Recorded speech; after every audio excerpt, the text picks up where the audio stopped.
Helly wakes up lying on a table in front of a speaker, from which an unknown voice persistently asks her name. The girl tries to come to her senses and understand what's happening, but the voice doesn't answer her questions, repeating the same thing and insisting that Helly must undergo a short survey.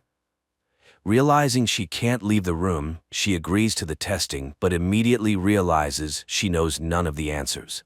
She can't remember her own name, the state she was born in, or even what her mother looks like. Confused, Helly sits down on the floor, and at that moment, the door to the room opens. In the doorway, she sees the silhouette of a man. Shortly before this, sitting in his car, Mark Scout is having a breakdown, unable to stop crying. Finally, he composes himself, wipes his face and steps outside, then heads to work at the large Lumon Company building as if nothing happened. In the locker room, Scout changes his shoes, watch, and pass, swapping his name tag for a blue square with the company's logo. At the entrance, a guard searches him with a device resembling a metal detector, after which the clerk enters an elevator where he experiences slight dizziness that completely alters his state of mind. Easily navigating the maze of long, pristine corridors, Mark reaches his office designed for 4 clerks, labeled as the Macro Data Refinement Department. Each employee sitting at their personal computer selects random numbers from a multitude displayed on the screen. After a few minutes of work, Scout realizes that only 2 of his colleagues are present today. Pity, his partner and best friend, unexpectedly didn't come to work without notifying anyone. Milchick, the deputy director with a smile, enters the office and invites Mark to come with him. The men arrive at the office of Harmony Coble, the department head, who talks to the employee as if all her words are memorized in advance. She places a speaker in front of her, through which the board of directors participates in the meeting, but Mark hears nothing but strange hissing. Coble informs the clerk that Pity no longer works at the company, which greatly surprises and upsets Mark. No explanation for the news follows, but Mark is appointed the new team lead, replacing his good friend. Immediately after the appointment, Milchick leads Mark to a room with a microphone and monitors, where he will greet a new company employee for the first time.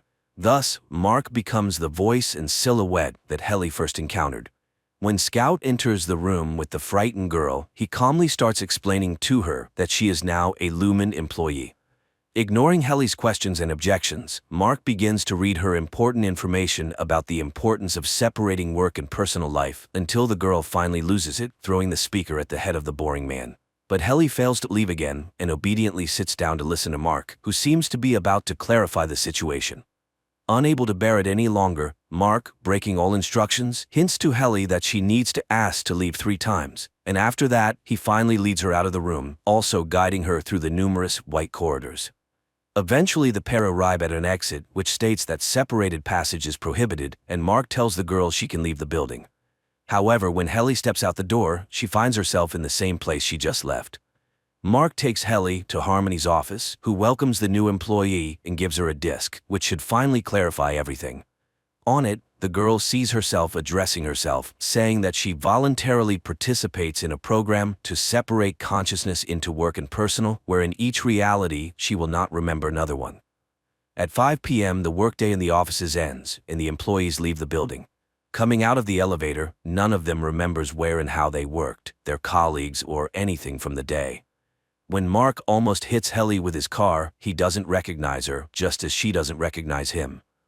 On the windshield of the car, the man finds an envelope from the company, stating he accidentally fell at work, and as an apology, the company gifts him a certificate to a nice restaurant. Naturally, he also doesn't remember that the bruise on his forehead appeared after interacting with Helly. Returning home, Mark confronts his strange neighbor, Mrs. Selvig, after which he plans to spend the evening as usual in front of the TV. But his pregnant sister Devon arrives and drags him to a dinner party with friends to shake up her relative who, in this reality, cannot get over his wife's death, which led him to agree to the severance procedure to sometimes forget his pain. The company gathers at the table of the strange hosts, who announce a dinner without food, serving only a glass of water. Reckon, Devon's husband, raises the topic of Mark being separated, which causes debates at the table. Devon convinces her brother to stay overnight, and the young people talk late into the night, reminiscing about their childhood and parents. Waking up at night to drink water, Mark Scout sees a strange man in the yard, hiding behind a tree and watching him. The next day, Mark decides to use his certificate and goes to the restaurant, where this same man joins him at the table and demands he hang up the phone during a conversation with his neighbor. The man turns out to be Mark's best friend, his partner Pitty, whom he doesn't remember in this reality. He hands his colleague an envelope with an address where he can be found and short explanations that he managed to remember everything despite the severance operation. Mrs. Selvig waits for her neighbor and apologizes to him for the constant conflicts over the trash bins. The woman caringly asks the man to sleep more and take care of himself. Looking at her, Mark doesn't recognize his boss Harmony Coble, and it's hard to tell if the boss knows they are also neighbors or if she also lives in two personalities. Helly continues her training at Lumen, but the girl still can't grasp what happened, despite Milchick explaining the severance operation to her in detail several times. A new workday begins. Mark tidies up the office, drinks coffee, and while wiping his desk, he focuses on a group photo featuring himself and his colleagues, including Pitty. He gathers identical pictures from all 4 desks and hides them in a closet to avoid being upset over his missing friend. When all the employees gather in the office, Mark explains to Helly what their job entails. She doesn't quite understand the purpose of searching for numbers, but she sits down and stares at the monitor along with the others. During the workday, the girl learns that her other version, the one living outside Lumen, is called an extra, but there's no way to communicate with her as the guard at the entrance checks for any text codes. Milchick gathers the team for a regular game where each participant talks about everything they remember and know, as well as their feelings and emotions. At the meeting, Mark shares his concerns about Pitty, saying he doesn't know if his friend is even alive. Milchick abruptly stops such conversations, reminding everyone that there are no deceased at Lumen as the company takes care of its employees. The team's fun ends with a new group photo, but Helly suddenly announces that she doesn't want to work there and plans to leave.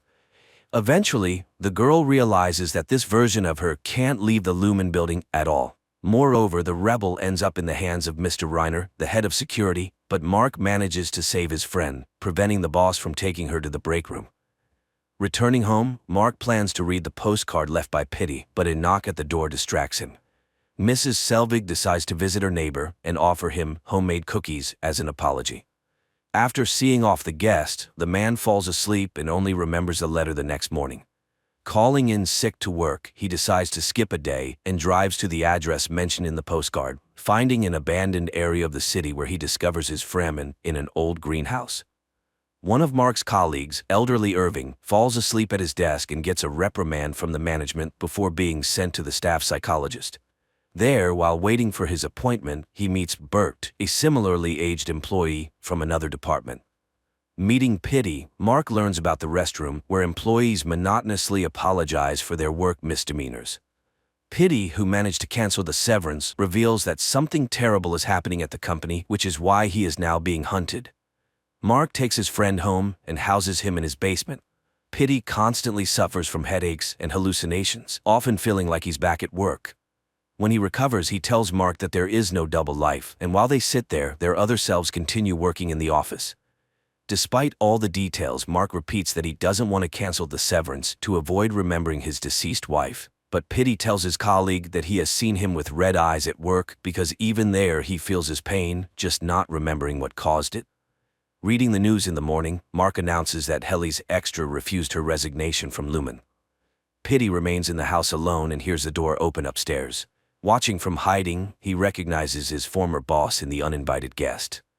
Helly constantly tries to pass a note to her extra, but Mark carefully watches the girl, and even when she decides to swallow a pen cap with the message inside, he informs her that the detector will show that too, leading to an unpleasant procedure to extract it. In the corridor, the office employees meet their colleagues, among whom is Bert, Irving's friend. The men exchange a few standard phrases and wink at each other. The entire company goes to the Personality Center to learn more about the creators and managers of Lumen, and Helly again uses the situation to try to escape. This time, Mark fails to cover for his friend, and Mr. Reiner takes the girl to the restroom, where she is forced to repeat words of apology and penance over 1,000 times for her behavior until she repents. Mark sees that the photos from the group photo session have arrived and decides to replace the old ones. Removing the pictures from their frames, he discovers a floor plan drawn by Pitty on one of them. At the same time, Pitty makes it to a night store and collapses there, unconscious. The ambulance is unable to help the man in time. All of this happens in front of Mark, and he quickly rushes home, where he removes all traces of his guest's stay in the basement. Having turned off the lights, he hears his colleague's mobile phone vibrating. Bert visits to give Irving the bags they sew in their department, ahead of the others, and also invites his friend to visit their office, to which Irving happily agrees. Helly returns to the office completely depressed after spending a whole day in the test. Mark tries to reason with his friend and make sure she doesn't provoke conflicts anymore. But finding the photo with the floor plan drawn by Pitty in Mark's desk, Helly accuses her colleague of hypocrisy as he convinces her to accept their situation, yet keeps such things himself. Bert shows Irving paintings in his department and at one point touches his friend's hand, after which Irving embarrassedly runs back to his workstation. Devon's husband leaves a gift on Mark's doorstep, his own book about the meaning of life without severance. However, when Harmony broke into her neighbor's house, she took the book and brought it to work. Returning to the office, Irving noticed the bright cover, but besides the book itself, he was surprised by something else. The first page had a dedication stating the book was intended for Mark Scout. Irving brought his colleague to explain what this all meant, but naturally Mark could not remember his relative or anything from his external life. Not wanting to give up, Helly found a paper cutter in the office and, threatening to harm herself, demanded permission to record a message for her extra. Receiving a response, she realized that it was not so much about the company as about herself. The response from Helly in the outside world was such that she should obediently continue her work at Lumen. Pitty's hidden phone in the basement keeps vibrating, but seeing an unknown number on the screen, Mark hesitates to answer the call. Mark goes to the funeral home to say goodbye to his friend and is surprised to see his neighbor Mrs. Selvig there, who also did not expect to meet him. Both lie to each other about the reason for their visit, but the woman keeps an eye on her neighbor. At the ceremony, Mark meets the deceased friend's ex-wife and daughter, and they immediately guess where the man knew their family head from. Waiting for everyone to be occupied with saying goodbye, Harmony sneaks up to the body and extracts the severance chip from his head. Arriving home, Mark changes his mind about going in and drives to the place where his wife once died. Harmony brings the chip to work and entrusts Milchick to check it in the laboratory to find out how the man managed to cancel the severance. Also, the woman calls Casey, asking the staff psychologist to conduct a session with Mark, as she fears he will also be tempted to cancel the severance. Locked in the bathroom, Mark reads the stolen book about the meaning of life. When it's time for the session, the man obediently comes at the appointed time. The psychologist lights a candle that Harmony stole from a box with personal belongings of Mark's deceased wife. The boss herself watches the conversation through a monitor. Helly, after saying goodbye to her colleagues, goes home. In the elevator, the girl brings a trash bin and a rope, as she can no longer endure the monotonous days without the possibility of liberation. Tying the rope to the elevator ceiling, the girl knocks the trash bin from under her feet. Mark calls the elevator at the end of the workday, and when the doors open, he sees lifeless Helly. Trying to save his colleague, he calls for help, and Mr. Reiner appears immediately, ordering Mark to quickly get into the elevator to avoid additional witnesses. Coming to work the next day, the first thing Mark remembers is the incident with Helly. Stepping onto the floor, he is immediately taken in by Harmony and Milchick, who reprimand the department head for not keeping an eye on his employee. Harmony gives Pitty's chip to Reiner and instructs him to find out who and how managed to hack it and restore the consciousness of the separated. The man asks if the head informed the board of directors about what happened to Helly, but Harmony avoids answering. Locked in the bathroom, Mark continues reading the stolen book, which increasingly inspires him.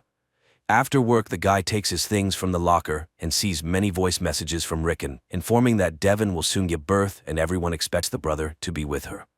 Mark heads straight to the maternity cottage settlement to support his relative. In a conversation with Rickon, he learns about the book he left on his porch as a surprise, but it never reached its owner. Devon steps out of the cottage to find coffee and meets another pregnant woman. The future mothers talk and discuss their unborn children, but Devon has to return as her contractions intensify. Comforting his sister, Mark shares his suspicions about Lumen and his intention to find out what the company is up to. Psychologist Miss Casey comes to the office tasked with monitoring Helly and reporting any signs of melancholy and sadness to the management. Despite the specialist's surveillance, Mark manages to take his colleague to another wing to talk without eavesdroppers. Wandering the corridors, the pair find a department where goats are raised, which greatly surprises them. This further confirms that none of the separated employees even suspect what the company is working on. Irving meets with Bert in the conference room, but their conversation is immediately interrupted by Dylan, who forbids his co-worker from interacting with an employee from another department. Miss Casey finds the runaways and brings them back to the office, watched by Harmony through a monitor. Mark explains their escape as a health walk he took his colleague on. At home, the head receives a call from Reiner, informing her that they have tracked the source of the hack on Pitty's chip. According to the security officer, it could only have been done by one person, former Lumen employee, Gabby. Mark takes out his friend's phone from the box and sees that the unknown number is still calling. After giving birth, Devon goes for a walk in the park with her baby and sees the same woman she met in the maternity cottage. Waving at her and not receiving a response, the young mother decides to approach, but it becomes clear that her friend does not remember her at all. Furthermore, the baby she holds is named differently than she introduced him in their conversation, and when asked why the name was changed, the woman cannot answer, as if she doesn't understand the topic at all. The 4 employees of the Macro Data Refinement Department gather in the cafeteria, and Mark and Helly suggest to their colleagues that they explore the building and meet other departments. However, the timid and law-abiding Irving and Dylan do not approve of such behavior. Harmony summons Mark and informs him that Miss Casey has been punished and sent to the restroom for not keeping an eye on Helly on the day Mark took her out of the office. The 4 decide to meet Bert's department and find out what they do. While the colleagues get acquainted, Dylan explores the unfamiliar office and finds interesting cards. He manages to slip one into his pocket before an unhappy Milchick arrives to return the curious clerks to their workplace. Back in the office, they are greeted by Harmony. After solemnly singing the Lumen anthem, the head sends Mark to the restroom, where he meets an exhausted Casey. Devon looks for a lactation consultant, and her advertisement is answered by an experienced nurse. When she arrives at the home of the young parents, the woman recognizes her as her brother's neighbor, Mrs. Selbig. As soon as the helper takes the baby girl in her arms and she stops crying, the couple trusts her, and Devon doesn't question how Selbig ended up there. A boy sits in front of the TV with cartoons, closing his eyes and counting to 1,000, starting to lose count.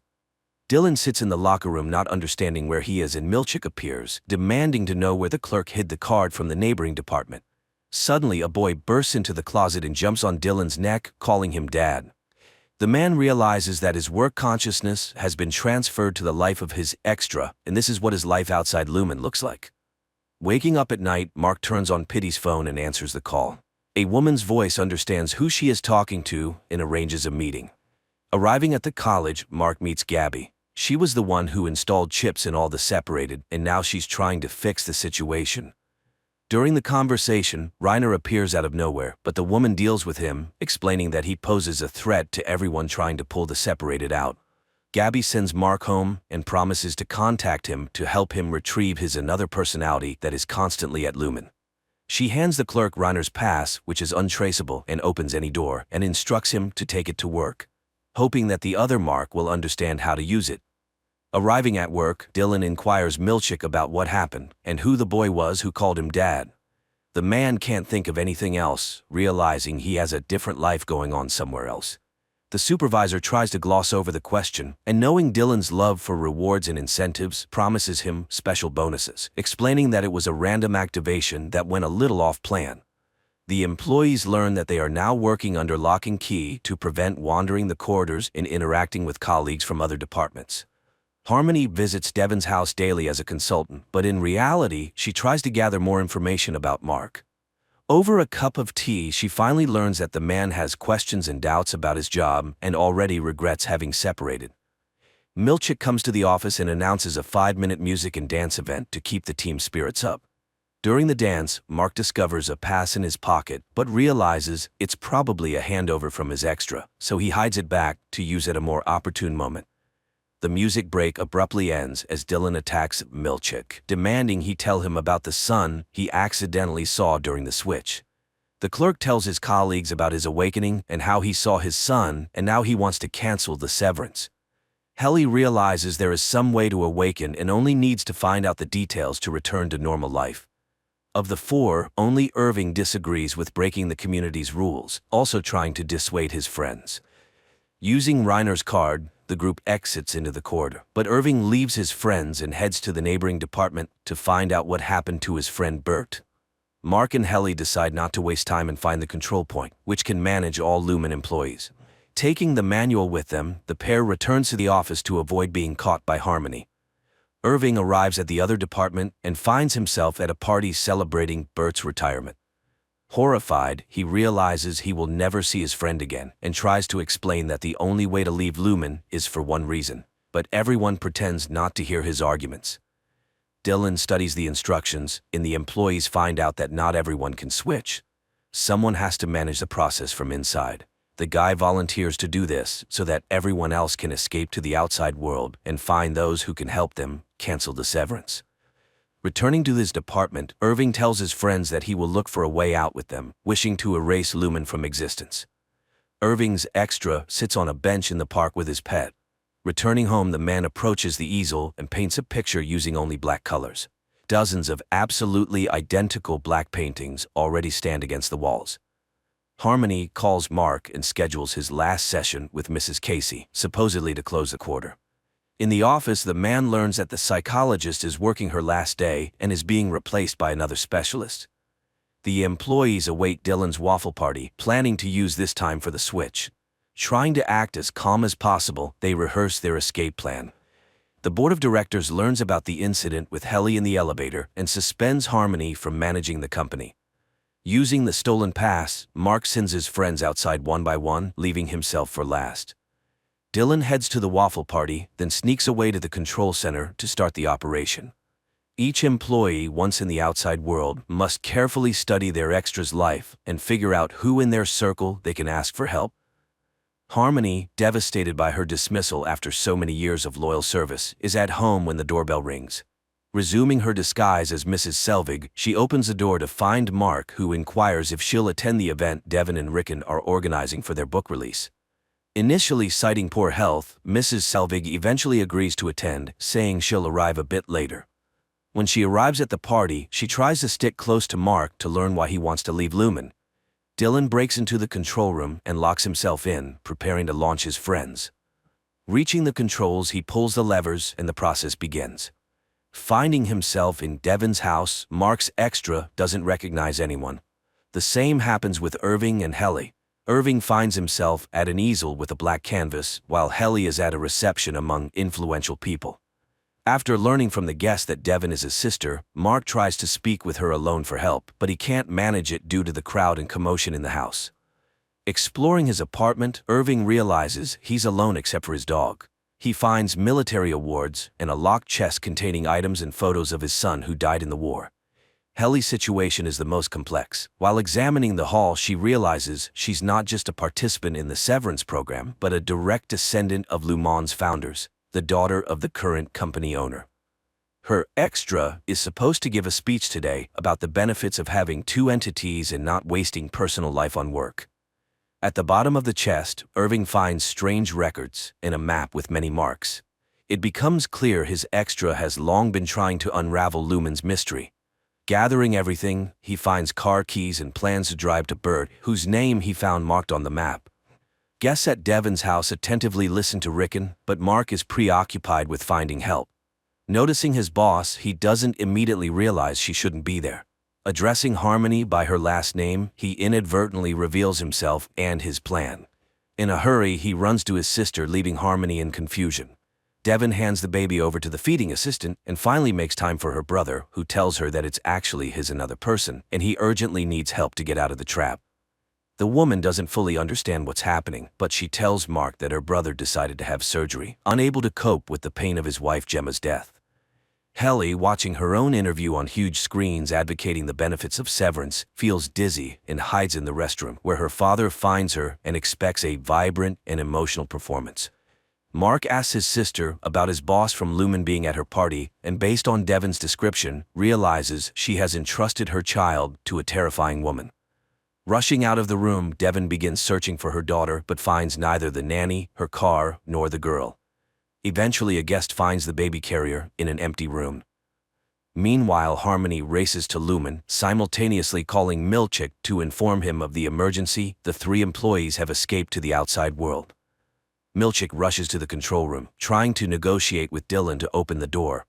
Realizing that bonuses and incentives won't work in this situation, the supervisor promises to tell him not only about the boy from the closet, but also about his 2 children. Dylan remains steadfast, but Milchick understands he needs to enter the room, so he cuts the belt Dylan used to lock himself in. Arriving at the specified address, Irving sees his friend from the neighboring department relaxing with a companion in his own home. Helly prepares to go on stage, intending to tell everyone the truth. Mark, left alone in the room, decides to look at family photos, and on one of them, he sees himself with his deceased wife. To his horror, it turns out to be Mrs. Casey. Harmony manages to arrive at the gala event and tells Helly she knows everything. Unfazed, Helly whispers her plans to her boss and takes the stage, despite threats that she will make her friends suffer. Irving decides to step out of the car and knocks on Bert's door to tell him the truth about working at Lumen. Mark tells his sister that his wife is alive and he knows where to find her, while Helly starts speaking from the stage, revealing that all the sweet stories about severance are pure lies and that extras suffer, trapped. At that moment, Milchick cuts the belt, bursts into the control room, and pushes Dylan away from the levers. All the escapees return their extras consciousness of personal life. This concludes the first season. Clearly, many questions remain unanswered. Most importantly, what exactly do the employees at Lumen Company do? Hopefully, we will get the answers in the second season, set to release in 2024.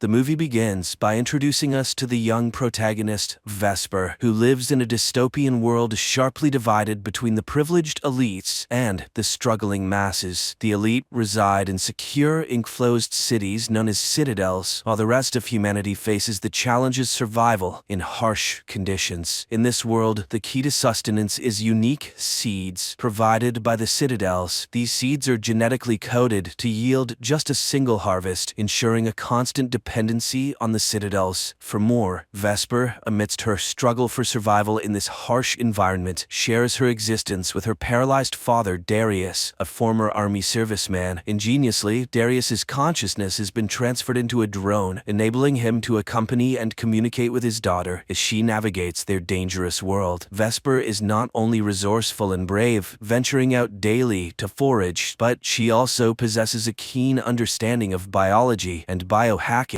However, their lives take a dramatic turn when Vesper returns home one afternoon to discover they've been robbed. The generator powering their home, including the critical machine sustaining Darius, has been sabotaged. Faced with no other choice to save her father, Vesper sets out to seek help from a neighboring farm. Upon arrival at the farm, Vesper encounters a troubling scene. The farm faces its own challenges with a jug, a genetically engineered human designed for labor, but devoid of intelligence. The jug has been injured, rendering it useless, and Jonas, the farm's leader and Darius's brother, instructs a young boy to kill it. After witnessing this unsettling event, Vesper approaches Jonas with a request for bacteria to restore their generator. In exchange, she offers a blood donation, a valuable commodity used by Jonas to trade for seeds from the citadels. Jonas expresses a desire for her to join their community, offering to care for her father as well. Vesper, however, is deeply unsettled by Jonas's intentions. She suspects that Jonas wants to use her as a breeder, a role she strongly rejects. After completing her blood donation, Vesper faces a dire situation when Jonas refuses to immediately provide the bacteria she needs in exchange. He explains that he must first sell the blood, a process that will take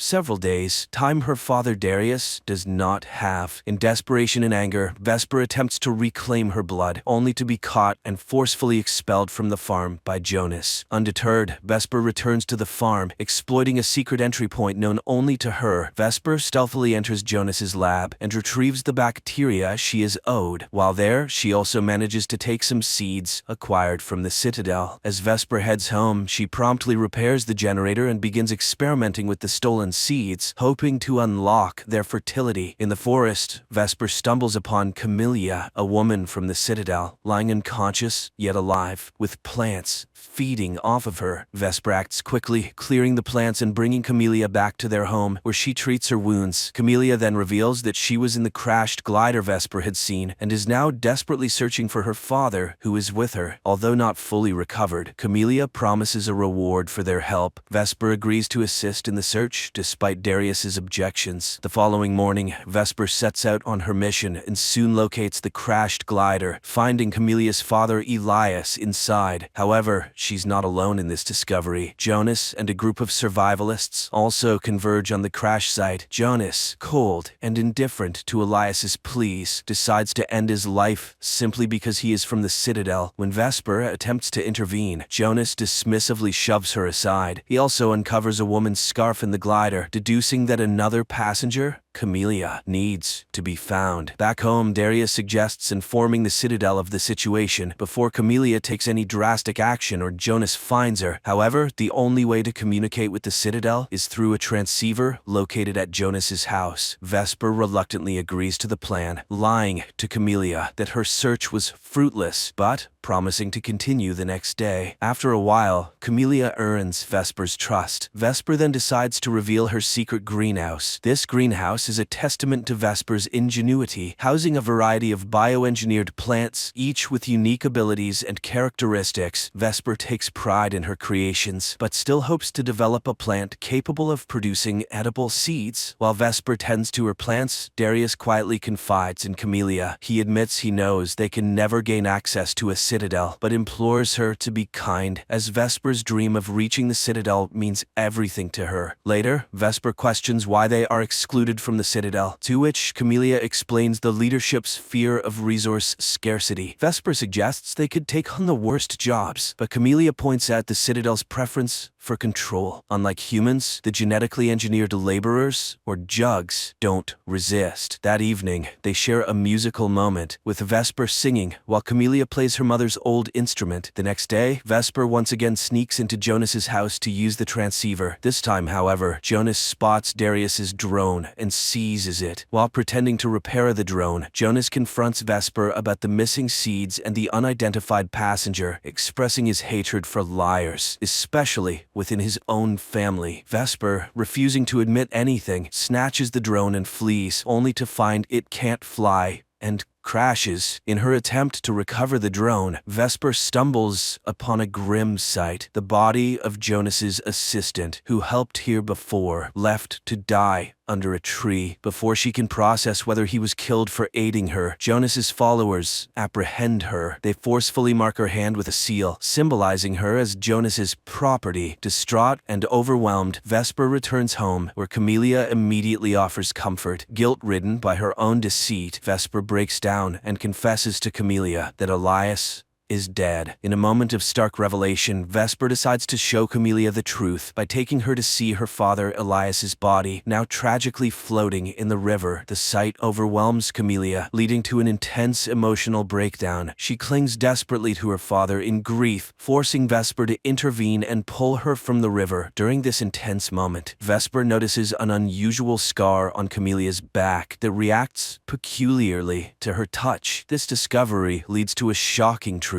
Camellia is not a human, but a highly advanced jug, a creation of Elias, who was expelled from the Citadel for creating an intelligent slave. Camellia confesses her deception. She had been on the run and never had the capability to get Vesper and Darius into the Citadel. Angered by this betrayal, Vesper confronts Camellia physically before they return home. Once there, Vesper coldly tells Camellia to leave after she cleans up. Meanwhile, Vesper repairs the drone and shares the day's events with Darius. Darius, understanding the complex situation, urges Vesper to be more compassionate towards Camellia, explaining that jugs are bound to their programming and have no real choice in their actions. At the same time, Camellia, grappling with her lost purpose and fearing capture by the Citadel, contemplates ending her life. However, Vesper, influenced by her father's words, intervenes just in time. Realizing Camelia's potential contribution to her research, Vesper proposes to use a sample of Camelia's cells. The process proves challenging, as Camelia's cells are secured just like the Citadel's seeds. In an attempt to ease Vesper's frustration, Camellia plays music. Miraculously, the music unlocks Camelia's cells, allowing Vesper to modify the Citadel seeds successfully, creating a sustainable food source. And all it took was a little nickelback. Needing more supplies for further research, Vesper briefly leaves for the old lab with the drone. During her absence, Camelia stays to watch over Darius, which leads to a dangerous encounter when Jonas arrives. Initially, Camelia tries to feign innocence, but Jonas sees through her act and threatens Darius's life. Camelia agrees to go with Jonas without resistance. However, Jonas soon discovers the mark on her back, identifying her as a jug, and attempts to reprogram her to obey him. Vesper returns just in time, and a fierce struggle ensues, with Vesper, the drone, and Camelia fighting against Jonas. They manage to overpower him, but Vesper refuses to kill him. Instead, she strikes a deal. She will share the secret of the fertile seeds with Jonas if he agrees not to alert the Citadel. Despite Jonas's apparent agreement, he betrays them by contacting the Citadel and revealing Camelia's location. As night falls and Vesper completes her work on the seeds, their moment of triumph is cut short. Darius's drone detects an external threat, signaling the Citadel's approach. A weird organism invades their home, releasing a toxic substance. Darius, with his military background, quickly recognizes the danger and instructs Vesper and Camelia not to breathe until the threat subsides. Camelia, feeling responsible for the imminent danger, offers to surrender herself to protect Vesper and Darius. However, Darius refuses to let her sacrifice herself, knowing the Citadel will pursue Vesper regardless. Instead, he devises a plan to distract the soldiers, giving Vesper and Camelia a chance to escape. Vesper is initially reluctant to leave her father behind in the face of the impending threat from the Citadel's soldiers. However, Darius persuades her to take cover nearby, assuring her that he will handle the situation. He plans to tell the soldiers that there is no jug present, drawing on his experience as a former army man to communicate effectively with them. As the soldiers approach, their first stop is Jonas's farm, where they eliminate him and his group. Meanwhile, Vesper and Camelia take painstaking efforts to make Darius's home appear abandoned. They cover everything up and take the valuable, unlocked seeds with them as they hide in the forest. Unbeknownst to Vesper, her father's actual plan is to sacrifice himself by self-destructing the drone, hoping to take the soldiers down with him. From their hiding spot in the forest, Vesper witnesses the explosion and, driven by desperation, tries to rush back to aid her father. Camelia, recognizing the danger of this action, stops her, reminding her that it's too late to do anything for Darius. Their situation worsens when two soldiers, having survived the explosion, start pursuing them. Vesper leads Camelia through a swamp, aware that it is filled with dangerous plants that could potentially eliminate their pursuers. Their tactic proves effective, as the first soldier falls victim to one of these lethal plants. The second soldier, however, learns from his comrade's fate and cautiously avoids the same trap. Vesper and Camelia, in an attempt to remain undetected, crawl on their knees and hide behind bushes. Unfortunately, another plant betrays their position with a noise, alerting the soldier to their location. Facing imminent danger, Vesper and Camelia decide to take the offensive. They attack the soldier, seize his weapon, and manage to force him into the deadly plant's trapping zone, resulting in his death. The distant sound of approaching gliders signals more danger. Realizing that the Citadel will never cease their pursuit as long as she is with Vesper, Camelia makes a difficult decision. She understands that Vesper and the precious seeds will always be in danger as long as she remains. Despite Vesper's protests, Camelia gently puts her to sleep and conceals her under fallen leaves before surrendering to the soldiers. The next morning, Vesper awakens to find her home reduced to ashes. She plants some of the unlocked seeds in the remnants of her old garden, a symbol of hope and renewal. In the aftermath, she encounters a group of children who survived the attack on Jonas's farm. Together, they decide to follow the mysterious people that wander around, seeking to uncover their destination. Their journey leads them to a towering structure constructed by these people. Driven by a sense of purpose, Vesper climbs to the top of the tower. There, she releases the seeds from her hand, allowing the wind to carry them to various corners of the land. This symbolic act represents her hope that the seeds will grow and multiply, providing sustenance for all. The movie concludes on this note, leaving a lasting impression of resilience and the enduring power of hope.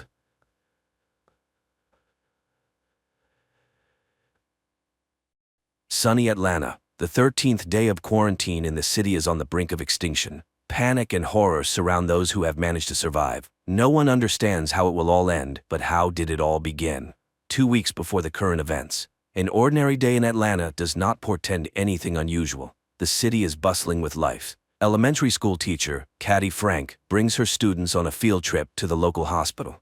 At the same time, on one of the floors of the clinic, Dr. Sanders finds herself in quarantine due to an unknown illness. The woman remembers that shortly before the first symptoms appeared, she had contact with a patient from Syria who was sick. In another part of the city, Jenna also feels unwell, but not because of the virus. She is anxious about moving in with her boyfriend Alex. At the last moment, Jenna backs out and confesses to a cop that she is not ready to rush. Alex is unable to sort things out with his girlfriend because he is called to the department. There, a major meeting is being planned, where the police are asked to prepare for a difficult situation in the city. There is a suspicion that the Syrian brought an unknown virus to Atlanta and quarantine may need to be declared. Dr. Sabina Lomers speaks to the police officers. She also talks about the threat of an epidemic but assures the audience that nothing serious is happening. Another main character who will face difficult trials is Teresa. The pregnant woman visits her mother's shop, where her mother reminds her that she is expected at the adoption agency, which is looking for parents for her daughter. The reminder upsets Teresa, but her boyfriend reassures her and assures her that he has everything under control. They will run away tonight and no one will be able to take their child. Caddy's students perform for the patients, but the teacher is concerned about why Dr. Sanders did not meet them.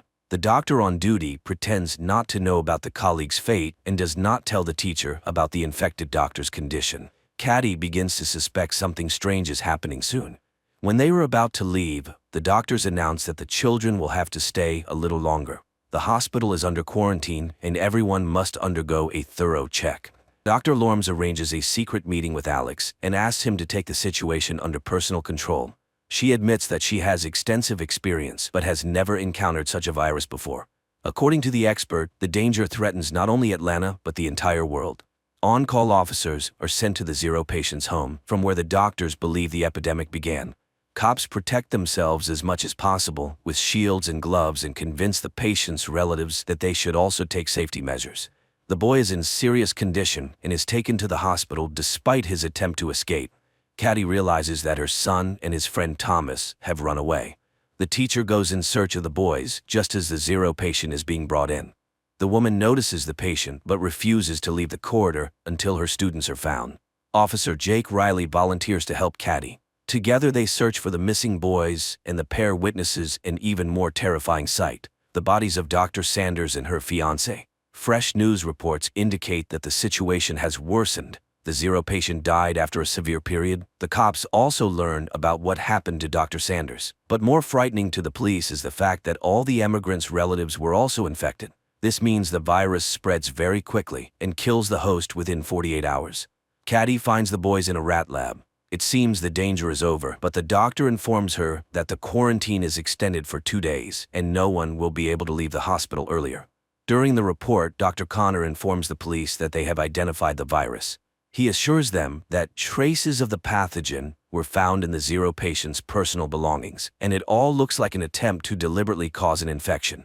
Teresa arrives at the train station to leave for her boyfriend's relatives, but unexpectedly, the train refuses to take new passengers and passes by. Upon learning that Jake is locked in the hospital, Alex directly asks Dr. Lorms about what is happening. The expert admits that a border is being established around the area that cannot be crossed for several days. By evening, panic begins in the city. People are surrounded by an iron fence, and many find themselves separated from their loved ones. Teresa learns that she and Xander are also on opposite sides of the cordon, and the girl will have to decide what to do next. Despite the measures taken, the number of infected continues to grow. At night, experts conduct an autopsy on the Zero patient and discover that the virus affects all vital organs. Furthermore, there is evidence that it takes only 48 hours from infection to the end. There is no chance of recovery, and if a vaccine is not found soon, the world faces serious trouble. Alex manages to contact Jenna and asks her to stay in a safe place. The girl decides to lock herself in her office. Returning to her mother's shop, Teresa calls Xander and tells him that she is okay. Despite this, the boy promises to find a way and get to her through the dangerous fence. Jenna is joined by her colleagues who did not manage to leave the city. Meanwhile, the girl's fiancé receives a warning that he should not break the rules due to personal attachments. Jake is asked to help the doctors sort through the belongings of the sick to find their relatives. Examining the Zero patient's mobile phone, the guy notices a frightening detail. A day before his death, the young man communicated with a blonde woman who had not been known about before. Jake immediately reports his findings to his colleagues, and the department decides to send a squad to search for the stranger. The police find the blonde's address, but her parents say she has not been seen since yesterday. Another emergency meeting is called, and everyone is ordered to find the girl within hours. While waiting for the doctor, Caddy listens to a news broadcast talking about the Zero patient and the doctors who contracted the virus from him. For the first time, the woman notices discrepancies, but her thoughts are interrupted by Dr. Connor, who assures the teacher that everything will end soon and she and the children will be able to go home.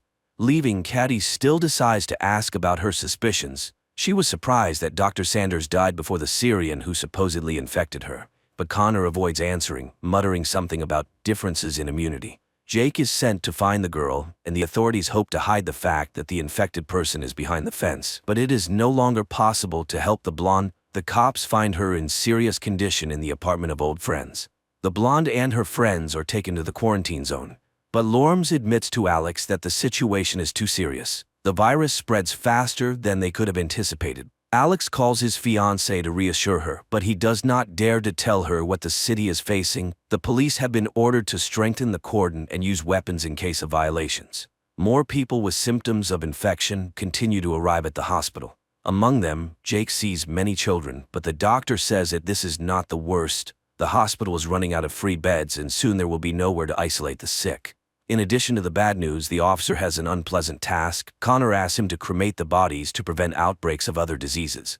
Another problem for the authorities is Leo Green, a local journalist. He continues to publish panic-inducing videos, and Lormes instructs Alex to stop the provocateur.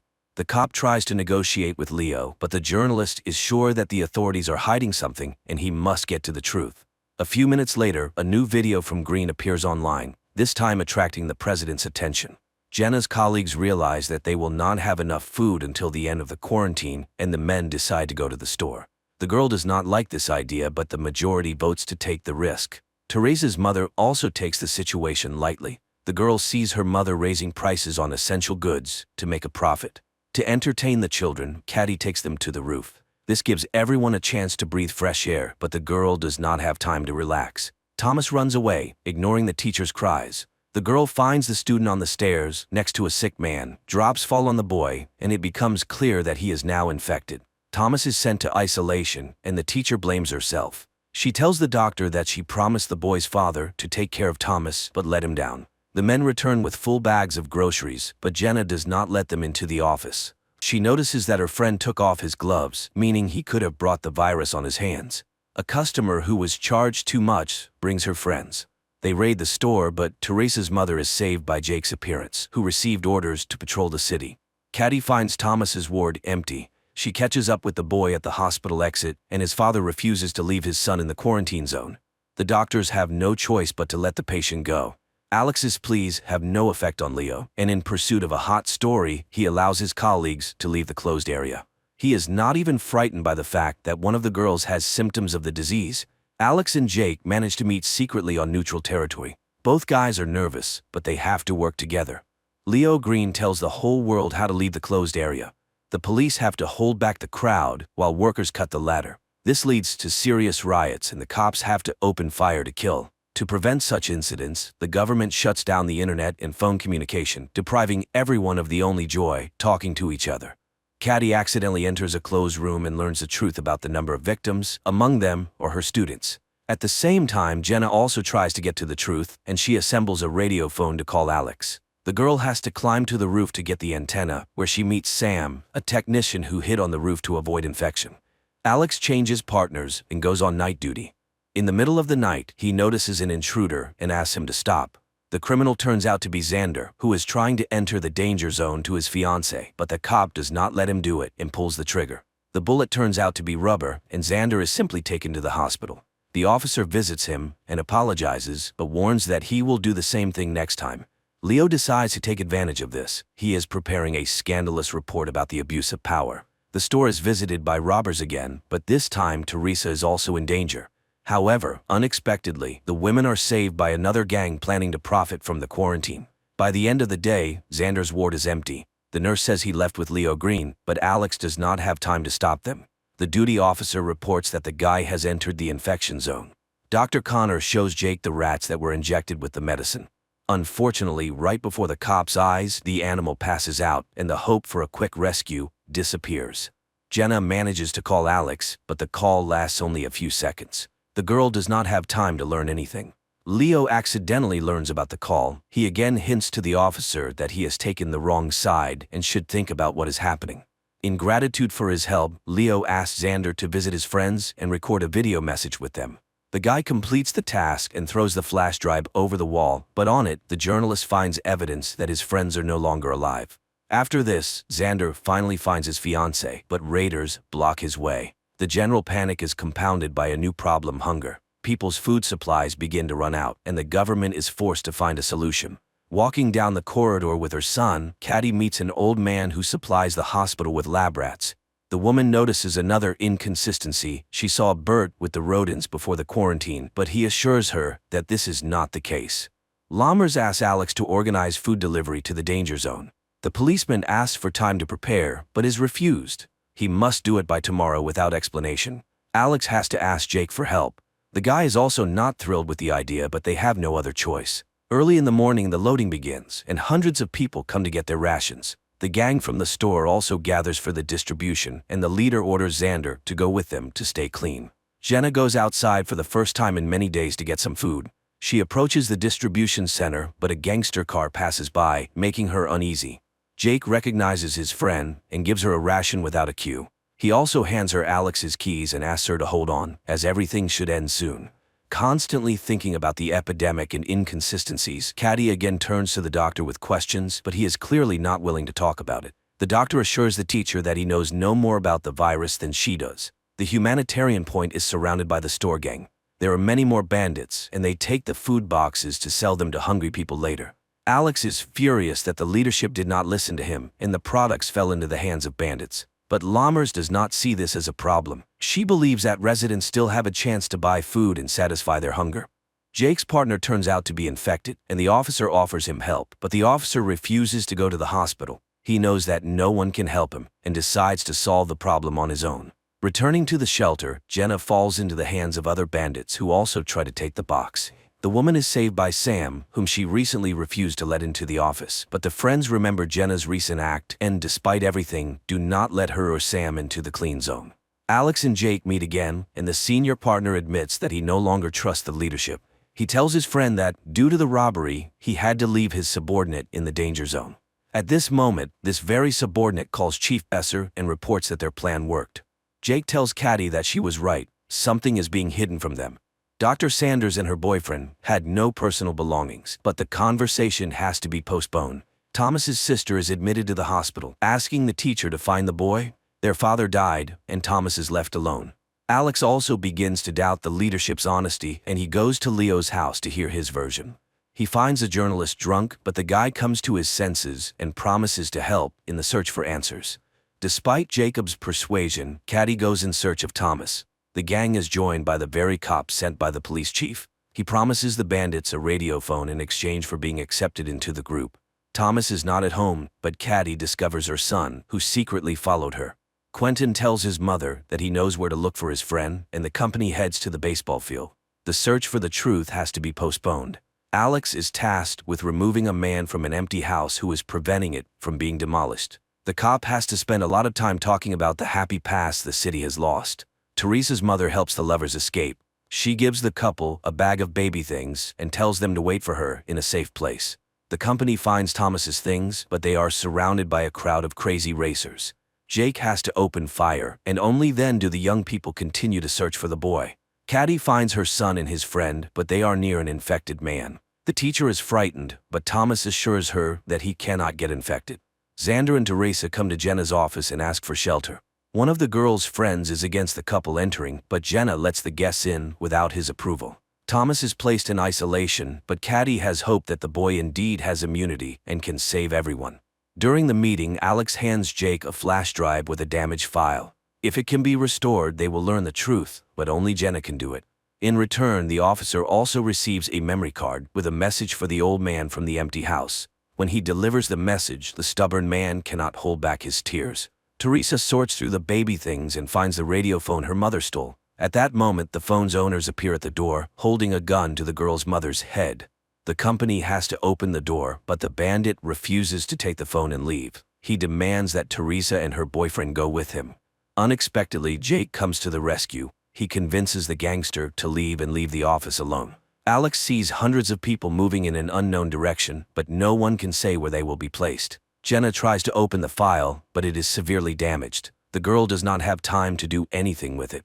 New guests appear in the office, a gang wanting access to prohibited drugs. The company begins to strengthen their shelter, but the intruders find weak spots through which they manage to penetrate inside. Tony decides to take a risk. He goes down to negotiate with the criminals, but the negotiations fail. The elevator returns Tony with an axe in his back. In addition to the deceased guy, one of the attackers enters the office, but he does not have time to harm anyone. The guy is infected and collapses at the entrance to the room. Jenna finally manages to restore the file, but the girl does not have time to watch it. The power goes out in the office, and all the doors are locked. To restore power, Jenna has to leave the shelter and go downstairs. Meanwhile, the bandits almost manage to open the elevator doors, but the girl raises a switch in time. On the way back, Jenna takes the radio phone and calls Alex. Talking to his fiancée, the officer hears her being attacked. The girl manages to break free and return to the office, but the intruders do not retreat and try to cut through the door. The company has no choice but to come up with the craziest plan. Alex tries to penetrate the closed zone to help his fiancée, but he is caught by the National Guard soldiers. Jenna orders everyone to take cover, and when the psychos burst into the office, Jake activates an explosive device. A fire starts, but all the attackers are unconscious. Unexpectedly, one of them jumps up and attacks Teresa's mother. The men manage to neutralize him, but the woman is infected. Alex is arrested, but unaware of this, Jenna asks Jake to call her fiancé and calm him down. She also mentions that the phone the bandits had has a government military number and they need to figure out how it ended up in the infection zone. Teresa's mother leaves. As a farewell, she asks her daughter for forgiveness for not wanting to accept her child. More than 48 hours have passed since Thomas's contact with the infected, and the boy continues to look healthy. His DNA is implanted in rats to try to create a vaccine. Connor reports his observations to the leadership, but the boss tells the guy that they don't have time for experiments. Caddy and Jake review footage from surveillance cameras and find out that the zero patient was not the immigrant boy, but a certain Henry Burns. He came every morning to secretly meet with Dr. Sanders, and judging by the man's behavior, he knew about his illness. Dr. Connor allows Thomas to leave and informs everyone that the boy does not just have immunity, his body defeated the virus. This means that based on his DNA, they will be able to make a cure for the unknown virus. Jenna leads her friends to a church under which there are ancient tunnels. The girl plans to lead the group out of the cordon through them to safety. Alex tells Leo everything he learned from Jake, but the journalist cannot find any trace of Henry Burns. The men get the impression that the zero patient was deliberately sent to the hospital. Lammers returns Alex's badge and authority, but in return she demands that the cop take Thomas out of the infected zone and hand him over for experiments in her unit.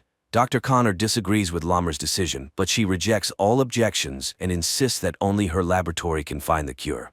Everyone has hope for a quick return to peace and normal life. It seems not everyone will live to see this happy moment, but some decide not to waste time and enjoy the moment, using all possible safety measures. Leo finds out that 2 days before the epidemic started, Burns received a package with the virus. Now he wants to know who the sender was, but Alex asks him to postpone the investigation so he can carry out the order. All night the company breaks through the exit to the tunnel, and in the morning they finally go underground. At the same time, Caddy and Jake go to the meeting place to hand Thomas over to Alex. Dr. Connor realizes he was wrong. The patient bitten by a rat injected with Thomas's DNA is infected. During the seizure, he infects several more people, and the doctor understands that the boy is an asymptomatic carrier. If he leaves the cordon, the virus will take over the entire city. The company has to return due to gas that has accumulated underground. They remain in the infection zone. Meanwhile, Thomas ends up in the hold-the zone between districts. He is met by Alex and Dr. Lammers, but at the last moment, the transfer is cancelled and the boy is sent back. While Alex tries to figure out what to do next, he receives a voice message from Leo. The journalist claims that the virus was created by Connor. Alex and Lammers remain in quarantine in the container between the zones. Thomas is returned to the clinic and quarantined to figure out what to do next. Jenna's company returns. The group could not go underground due to accumulated gas, but the office is empty. Teresa and Xander left to find a cleaner place. On the main street, the guy begins to suspect he was wrong. Hundreds of protesters are holding a rally demanding to be released from the infected zone. Xander tries to protect the girl from the crowd, but Teresa sees her mother in the crowd and tries to break through to her. Not wanting to risk his pregnant girlfriend, the guy decides to check who she saw in the crowd. Jake arranges a date for Caddy and the couple has a great time until a frightened Quentin runs into the room. The boy says that old man Ray took the other children and led them out of the hospital to break through with the others. Leo meets with an ex-girlfriend and asks her to get Connor's call details. He has no doubt that the doctor's to blame, but to prove it, he needs facts. Xander realizes that Teresa was mistaken, but as a result, he encounters an infected person. The boy manages to escape. Unlike Bert, the old man has his box of medicine taken from him and falls to the ground. The street riots intensify, and a squad is sent to the danger zone. Lammers tries to stop the captain, but he does not listen to the doctor's orders, and several vehicles head through the cordon. Jake finds Ray, but the girl he took with him is not there. The old man abandoned her because of virus symptoms. Caddy spots Mary before Jake can tell her about the infection, and the woman takes the child into her arms despite the blood. The crazed crowd pushes Teresa to the ground. Xander runs to her but is afraid to touch his girlfriend for fear of infecting her. When Jake finds his friend, it becomes clear that she is now also sick. Caddy realizes this from her boyfriend's look and upon returning to the hospital, tries to wash off all traces of the infection. Leo gets the information he needs, but it does not match his assumptions. Moreover, his friend tells the journalist that Burns called someone on an encrypted phone that only high-ranking officials can have that day. Susie, Jenna's friend, confesses that she is expecting a baby. Going for a test to check this, Jenna meets Xander and Teresa, who stayed on the street after the riot. Caddy ends up in isolation, and Jake tries to support her, but the girl's nerves can no longer withstand it. After 48 hours, Dr. Lammers and Alex are released from the container. There are only 8 hours left until the end of Caddy's quarantine. At the same time, Teresa's baby is about to be born. Alex visits Leo and finds out that on the day of the infection, Burns did not call Connor, but Lammers. There is no doubt that she started the epidemic for some personal purpose. Dr. Connor conducts his first round after leaving isolation. When he reaches Caddy, he admits that he cannot release her. The onset of symptoms has increased, and 48 hours is no longer a guarantee of health. The soldiers who participated in stopping the riot were infected. Lammers reports this to the journalists, but she promises to find a cure and save the country. At Alex's request, Jake inspects the apartment of Leo's friends, who were also investigating. There he finds ashes, all that remains of the documents and evidence. When friends meet to discuss this, Alex realizes that Lammers and the police chief are involved. Dennis, the father of Susan's child, returns to the office, but the man shows signs of infection on his face, and the company refuses to let him in. To make it easier for the man, Susan tells him that there was a mistake. She is not pregnant, and he has nothing to blame himself for. Alex meets with the chief and says he knows the truth, but it turns out that Besser did not know that Lammers released the virus into the masses. Jenna and Susan fail to ease Teresa's pain, but as usual, Jake appears at the right time. The guy calms the young mother and helps her daughter be born. Alex asks Leo not to publish material against Lammers until they have substantial evidence. An argument begins between the men, and the journalist agrees to wait no more than 2 hours. Not wanting to waste time, Alex goes directly to the doctor and asks her to resign. Lammers tries to intimidate the officer, but when she realizes he is not joking, the woman promises to hold a conference and leave her post. Teresa shows Xander their daughter, and the baby is placed in a crib made of boxes. Jake tells Caddy about this joyful event, but the girl's delight is overshadowed by a cough with traces of blood. Lammers gives a press conference, but does not admit her guilt. She claims that Dr. Connor accidentally released the virus. Still unaware of this, Connor conducts experiments and tries to find a cure. Jake asks him to try to save Caddy, and the doctor agrees to give her a trial dose of serum from Thomas's blood. Old man Bert regains consciousness and discovers that his leg is broken. Despite this, he finds the box of medicine and tries to get home, where his wife has been waiting for him all this time. Connor learns what Lammers did. He does not understand why his colleague did this to him, but despite this, the doctor does not give up trying to save Caddy. Giving her the injection, Connor tells the girl how the virus penetrated their clinic. Jenna meets Bert and gives him her water. She also gives the old man a cart so he can finally reach his wife. After the injection, Caddy gets worse. She is tormented by nightmares and barely waits until morning. To support his friend, Jake brings a TV and invites her to the movies. The couple spends the whole day together, but Caddy gets worse again, and she decides to confess her love to her boyfriend, fearing that there may not be another chance. Jenna tells her friend about her conversation with the gangsters. Trader Miz offered her a route to the healthy zone, but it is very expensive. Sam agrees to contribute his share, but only if Jenna agrees to leave the others and go with him. Alex goes to Leo's apartment, which turns out to be empty. After losing, the journalist refused to fight Lammers, but later the cop receives a pizza from a friend in which Leo left him a note with an address and a key. Caddy gets worse by the minute, and Jake prepares to say goodbye to his friend. He asks the doctor to help him put on a protective suit, and when the girl falls to the floor, the boyfriend takes her hand to ease her suffering. The doctor tells Jake that he can say goodbye to Caddy's body, which is waiting for cremation. For the first time since their acquaintance, the guy manages to touch his friend's face without gloves. Jenna tells her friends about the opportunity to leave and suggests finding the money. But Teresa refuses to go. She wants her daughter to grow up a little. Arriving at the address Leo sent him, Alex finds evidence that will help him punish Lammers. Teresa, Xander, and their newborn daughter reach Bert's house, Teresa's grandfather. The young mother plans to stay at her relative's house until the end of quarantine, but seeing the empty shelves, Xander insists that they must run. Alex learns about a certain Catherine Hops, whose son was connected with Lammers. From her, the man learns the address of the laboratory and heads there. While Dr. Connor tries to create a cure, news about him spreads throughout the zone. A gang breaks into the clinic wanting to punish the doctor, but Jake convinces them that he needs to be protected to be the first to get the vaccine. This is the last thing Jake can do before leaving. He decides to run through the cordon to save Quentin. Alex inspects the abandoned lab and finds solid evidence of Lammers' guilt. He accuses her and names a True Zero patient who fell ill several years ago. This time, Lammers does not argue. She admits she created the virus and believes it is needed for the country's safety. But now she asks Alex to postpone the battle and focus on fighting the virus, which has now crossed the cordon. An attack occurs in the hospital, and one of the gangsters becomes infected. Dr. Connor has to give him the test drug. It is his only chance not to become a victim of the bandits. Jake prepares Quentin to cross into the healthy zone and promises to find him as soon as it is all over.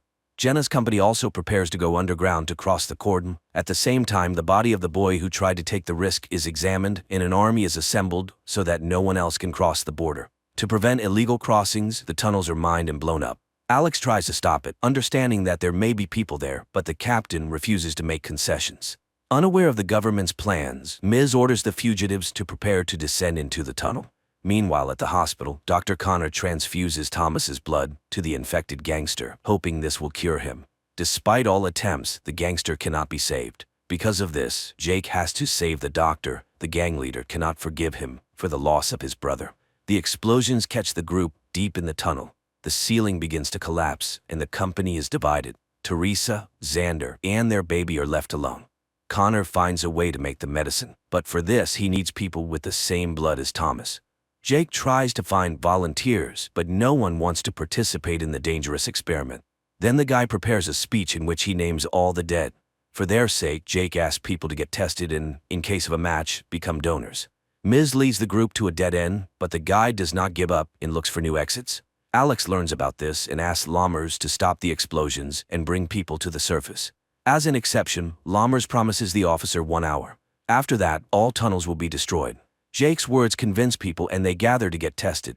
Xander takes his family to Teresa's mother's store, and the girl decides to stay there until the end. The doctor finds blood with antibodies. A local priest can be a donor for the medicine. Old man Bert spills the last bottle of wine and adds a secret ingredient to it. He and his wife raise their glasses to toast that their suffering ends. Hugging on the couch, the couple prepares to go to a better world. Alex finds the fugitives, among whom he sees Jenna. The girl assures her fiancé will let them into the clean zone, but Alex does not know what to do. His time is running out. Dr. Lammers orders the tunnels destroyed, but at this moment, Leo's report about everything the blonde did appears on the screens. Alex does not let the fugitives go, but returns to the quarantine zone with them. And Jake, scattering Caddy's ashes over the city, prepares for a new battle with the virus that changed the world.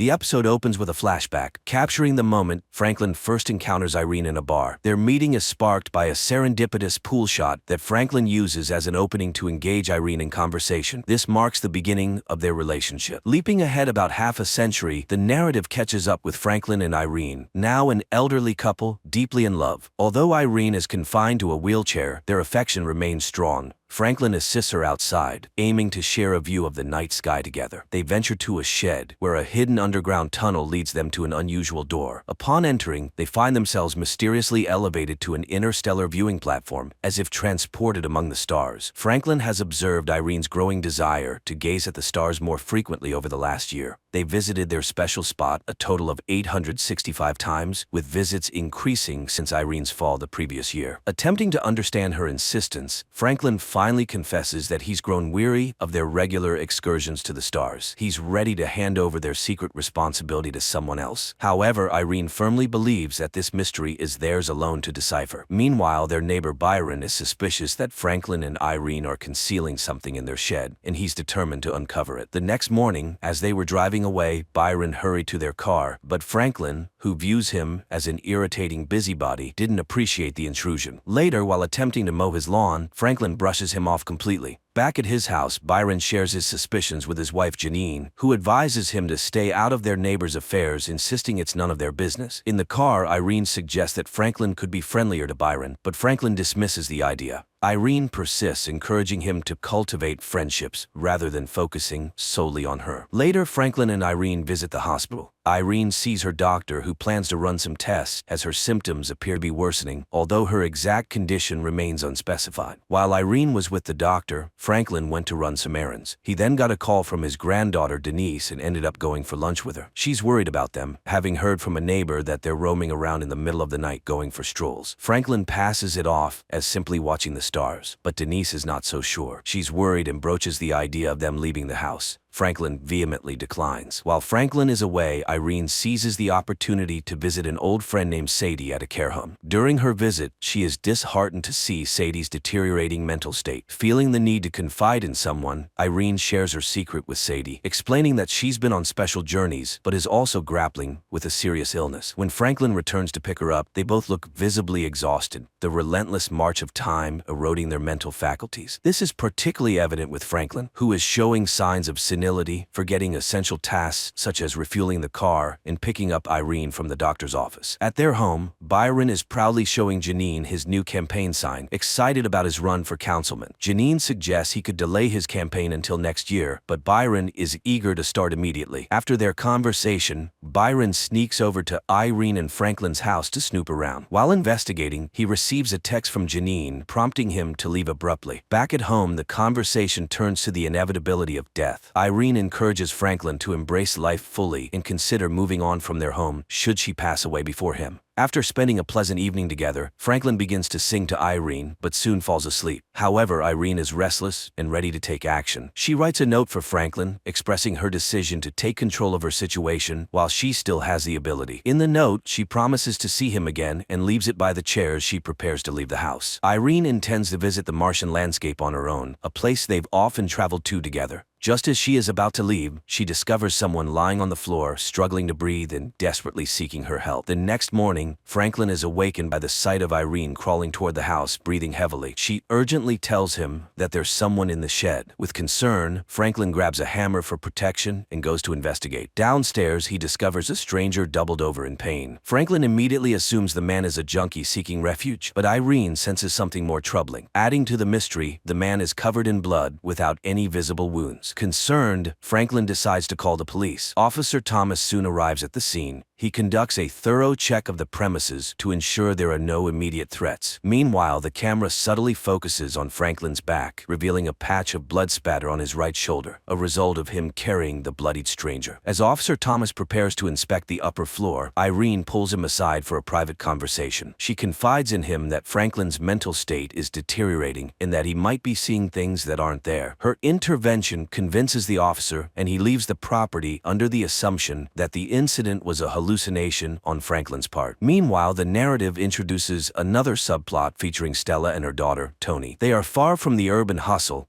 in the serene mountains leading llamas across the vast, rolling hills, a stark contrast to the urban school environment Tony usually frequents. That evening, Tony welcomes Matthias to their house, believing this could be the beginning of a new friendship. However, unbeknownst to her, Matthias has an ulterior motive. He reveals that he was dared to visit what is rumored to be a haunted house and was offered 4,000 pesos to step inside, casting a shadow over their budding interaction. The local rumors swirling around Tony's grandfather's involvement in cultish activities have piqued the curiosity of the local kids, including Matthias. This revelation devastates Tony, who had mistakenly believed that Matthias's visit was the beginning of a romantic interest. When Stella arrives and finds Tony with Matthias, she quickly intervenes and shoos him away. After dealing with the situation, Stella takes a secretive path to the back of an old church nearby. There, hidden from plain view, is a door that strikingly resembles the one found in Franklin and Irene's shed, suggesting a deeper, mysterious connection between the two locations. Back to Franklin and Irene, as the situation at their home becomes more dire, the stranger on their floor suddenly passes out and starts convulsively shaking. Irene, recognizing the symptoms from a past experience, suspects it could be related to a virus she once battled. She quickly sends Franklin out to get a refill of Tamiflu, hoping it might help. While Franklin is away, Irene takes the opportunity to sift through the stranger's belongings. She finds numerous gold coins and a photograph labeled Gabriel, suggesting a possible identity or connection. With the man coughing uncontrollably and in obvious distress, Irene decides to take matters into her own hands. She prepares a homemade remedy she hopes will alleviate his symptoms and begins to read aloud from a book she found among his possessions, trying to soothe him with her voice. Byron, eager to gather support for his councilman campaign, is out trying to collect signatures from the locals, but he's finding it difficult to get any cooperation. Spotting Franklin entering the pharmacy, Byron seizes the opportunity and approaches him for his signature. However, Franklin declines and hurries inside the pharmacy. Inside, Franklin encounters a new pharmacist who isn't familiar with him or his prescription history. To ensure everything is in order, the pharmacist decides to call the doctor for verification before dispensing any medication. The doctor, wanting to discuss the situation directly, asks to speak with Franklin. This unexpected complication adds another layer to Franklin's already stressful day. Stella, unable to find Tony inside their house, grows anxious and decides to search for her by car. She eventually locates Tony and decides to take her to a restaurant to talk and give her advice over a meal. Tony expresses her feelings of isolation and the mockery she faces from peers because of the mysterious reputation of their house. Stella responds by hinting at a deeper family secret, explaining that every family member is a guardian of something significant, and assures Tony that she will understand her role when the time is right. Their conversation is abruptly interrupted when Stella receives a notification that the alarm at their house has been triggered. Alarmed, they rush back home to check on the situation. Meanwhile, back at Franklin and Irene's place, the stranger regains consciousness and introduces himself as Jude. He's uncertain of his origins, but believes he might be from the mountains. Jude also recalls being carried, which Irene and Franklin assume must have been Franklin's doing, though Franklin has no memory of it. Upon returning with the Tamiflu, Franklin displays a cautious demeanor toward Jude. Unlike Irene, who shows concern and willingness to help, Franklin is reticent and distant, focusing more on Irene as she starts to feel woozy and faint, indicating his primary concern remains her well-being. Denise, who is struggling to stay alert during her lecture, is fortunately assisted by a fellow student named Cliff, who offers her a cup of coffee. This small gesture leads to a connection between the two. They went out for a drink, and she told him about her family, but that was not entirely the truth. She told him she has taken on the significant responsibility of looking after Franklin and Irene. He asked why her father couldn't do it, but she brushed it off, saying he is busy. Meanwhile, a tense conversation unfolds between Franklin and Irene. Franklin confronts Irene about a secret she's been keeping concerning Dr. Maurice's advice. Irene agrees to follow the doctor's instructions, but in return she asks for Franklin's support as she continues to investigate the mysterious doorway and its significance. Although hesitant, Franklin begrudgingly agrees to support her quest. After receiving the notification of the alarm, Stella returns home with a gun, only to discover that an old friend has broken into her house. The intruder questions whether Stella is training Tony, hinting at a connection to the same mysterious elements tied to the doorway. That night, after Franklin has warned Jude not to harm Irene, Jude finds himself unable to sleep. As Denise and Cliff are about to depart, she tells him that she had lied in their conversation earlier, and she told him about her personal challenges, including the emotional weight of her father's voluntary death when she was just 5 years old. Jude quietly takes Irene's letter and stealthily moves through the house. Jude's actions take a startling turn when he retreats to the bathroom with a knife. There, he carefully cuts into his leg, revealing a strange cylindrical object embedded beneath his skin. It appears to be some kind of tracking device. Understanding the implications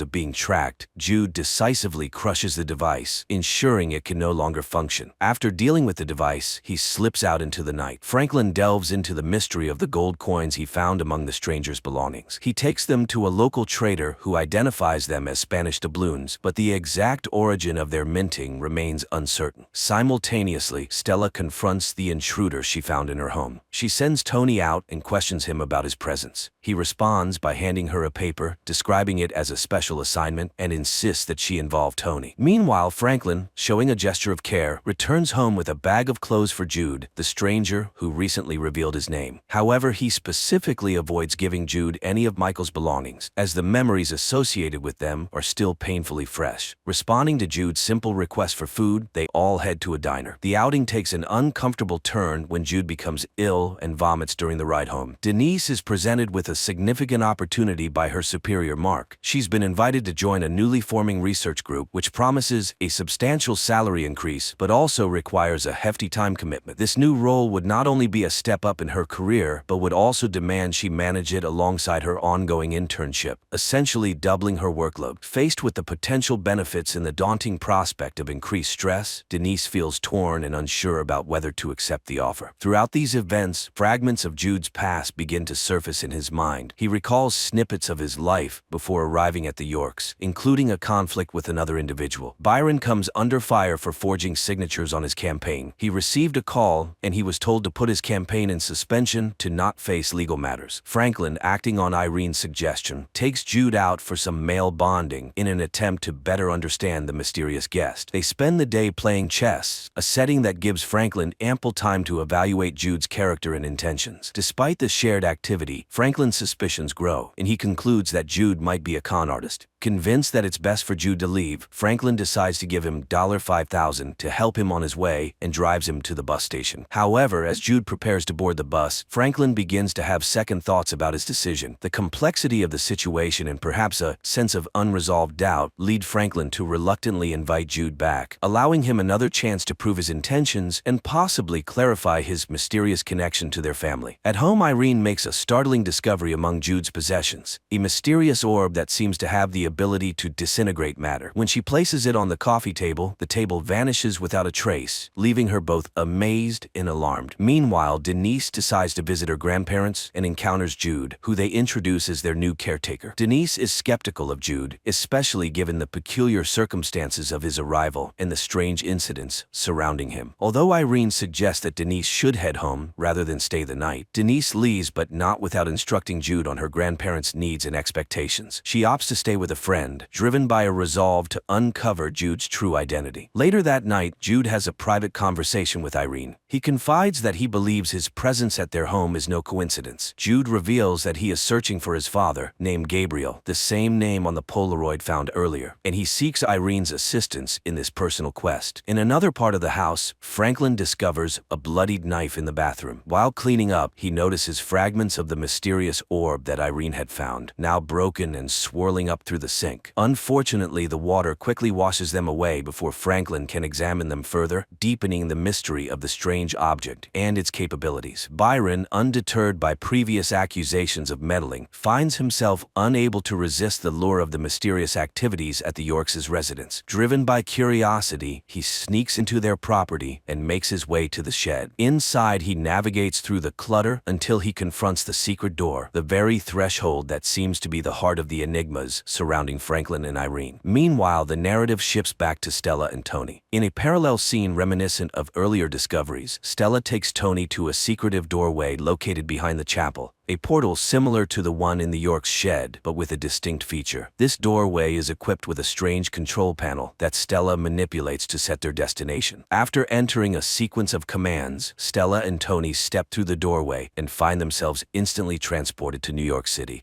The scene unfolds with Jude awakening from a distressing nightmare where he's embroiled in a fierce fight with another man. Shaken, he decides to take the mysterious orb he discovered earlier and buries it outside to keep it safe. As he is digging, Byron appears, asserting that this is a private area. Jude, claiming his role as the caretaker, brushes off Byron's curiosity and leaves without divulging any further information. Meanwhile, Franklin's suspicions about Jude continue to deepen, especially after finding the bloodied knife. Determined to uncover Jude's true identity, Franklin visits Officer Thomas, hoping to persuade him to conduct a DNA test on the knife. However, Thomas dismisses the need for such measures, viewing Franklin's elaborate theories as further evidence of his deteriorating mental state. In another part of town, Jude and Irene visit a library where Jude searches through records and discovers that his father had been arrested due to homelessness and claimed amnesia at the time of his arrest. When Irene shares this information with Franklin, he responds with a lighthearted joke, suggesting that forgetfulness must run in Jude's family. Elsewhere, Stella and Tony are navigating their own mysterious venture with a contact named Nick. He leads them to an abandoned warehouse where a machine starts emitting what appears to be serial numbers. Nick explains that while he can help narrow down their search, he will need to accompany them to accurately pinpoint the source of the signal. Throughout this ordeal, Tony remains confused and uncertain about the overarching purpose of their mission, highlighting her struggle to grasp the full scope of their enigmatic activities. Denise finds a temporary respite from her demanding schedule by staying at her friend Katie's place. She wakes up there one morning and opens up about the extreme stress she's been under lately, finding comfort in sharing her struggles with a friend. Back at Irene and Franklin's home, tensions rise to a breaking point. Franklin, increasingly troubled by the unfolding events, accuses Irene of favoring Jude over him. Despite Irene's attempts to clarify her intentions and reassure him, Franklin remains skeptical about the situation and abruptly leaves the house, overwhelmed by doubt and frustration. In a parallel scenario, Byron, who has been actively campaigning for a council seat, reaches a moment of disillusionment. In a symbolic gesture of giving up on his political aspirations, he burns all his campaign signs. As he does this, he notices Franklin driving away. Byron tries to offer a friendly smile and greeting, but the moment is fleeting. After Franklin's departure, Irene confronts Jude about his secretive demeanor. She expresses her concerns about him not sharing details of his life, to which Jude responds with a pained smile, acknowledging her care despite his reticence. Chandra, a nurse who previously worked in the caretaker's house, arrives at Irene and Franklin's home under the guise of offering her freelance services. She reveals that she's now freelancing, though in reality, she was fired for stealing. When Irene informs her that Jude has taken over caretaker duties, Chandra asks to use the bathroom, handing Irene her business card to distribute to any friends in need of her services. However, seizing the opportunity, she sneakily enters Jude's room after her bathroom visit and steals something from him. Meanwhile, Jude handles a phone call with Dale from the pawnbrokers, who speaks about the significant value of the gold coins associated with Jude. Jude, pretending to be Franklin's son during the call, is visibly unsettled by the conversation about the coin's value. After the call, Jude contacts someone, possibly seeking advice or information about the coins. The conversation is cryptic, with the person on the other end uttering Fiat voluntas Dei, which translates to God's will be done, suggesting a deeper, possibly religious or philosophical significance to the coins. Shortly after, Irene comes by to pay Jude for his work and reassures him of her support, irrespective of the mystery surrounding him. However, after Chandra's earlier visit, Jude discovers that an item, a rectangular slab previously hinted at, is missing from his belongings. He quickly connects the theft to Chandra, snatches her business card from the dresser, and heads to the local bar, presumably to track her down and retrieve his stolen item. At a local bar, a series of unexpected encounters and revelations unfold. Jude, who is trying to track down Chandra, ends up at the same bar where Denise and her friend Katie are unwinding. Denise approaches Jude, and they strike up a lively interaction involving shots and dancing. Meanwhile, Byron finds himself in a pool hall where he unexpectedly runs into Franklin. The two begin playing pool, and Byron confronts Franklin about a recent campaign stunt, suspecting Franklin had tipped off the authorities. Franklin firmly denies these allegations, and despite an initially frosty interaction, the two men find common ground. Franklin confides his fears about Irene's feelings toward him, while Byron shares his own personal struggles about feeling like a second choice to his wife, Janine, whom he describes as a consolation prize. Their conversation deepens, and both men, now heavily intoxicated, step outside the bar. Here, Byron admits he may have misjudged Franklin and probes about the mysterious doorway. Franklin, trying to dismiss it as merely a bomb shelter, is finally persuaded by Byron's persistence to show him the site. However, when they reach the supposed transportive shelter, it fails to operate, leaving Byron to laugh it off as a hoax, thinking it's just a bizarre construction. Simultaneously, Irene wakes to find Jude missing and decides to drive out to find him. As she searches, Jude, leaving the bar, is stopped by the police. The confrontation triggers traumatic memories of a past altercation where he had to defend himself, explaining the previously noted blood. As Irene drives past, she sees Jude face down on the hood of a police car, being detained, a sight that shocks and worries her about his fate.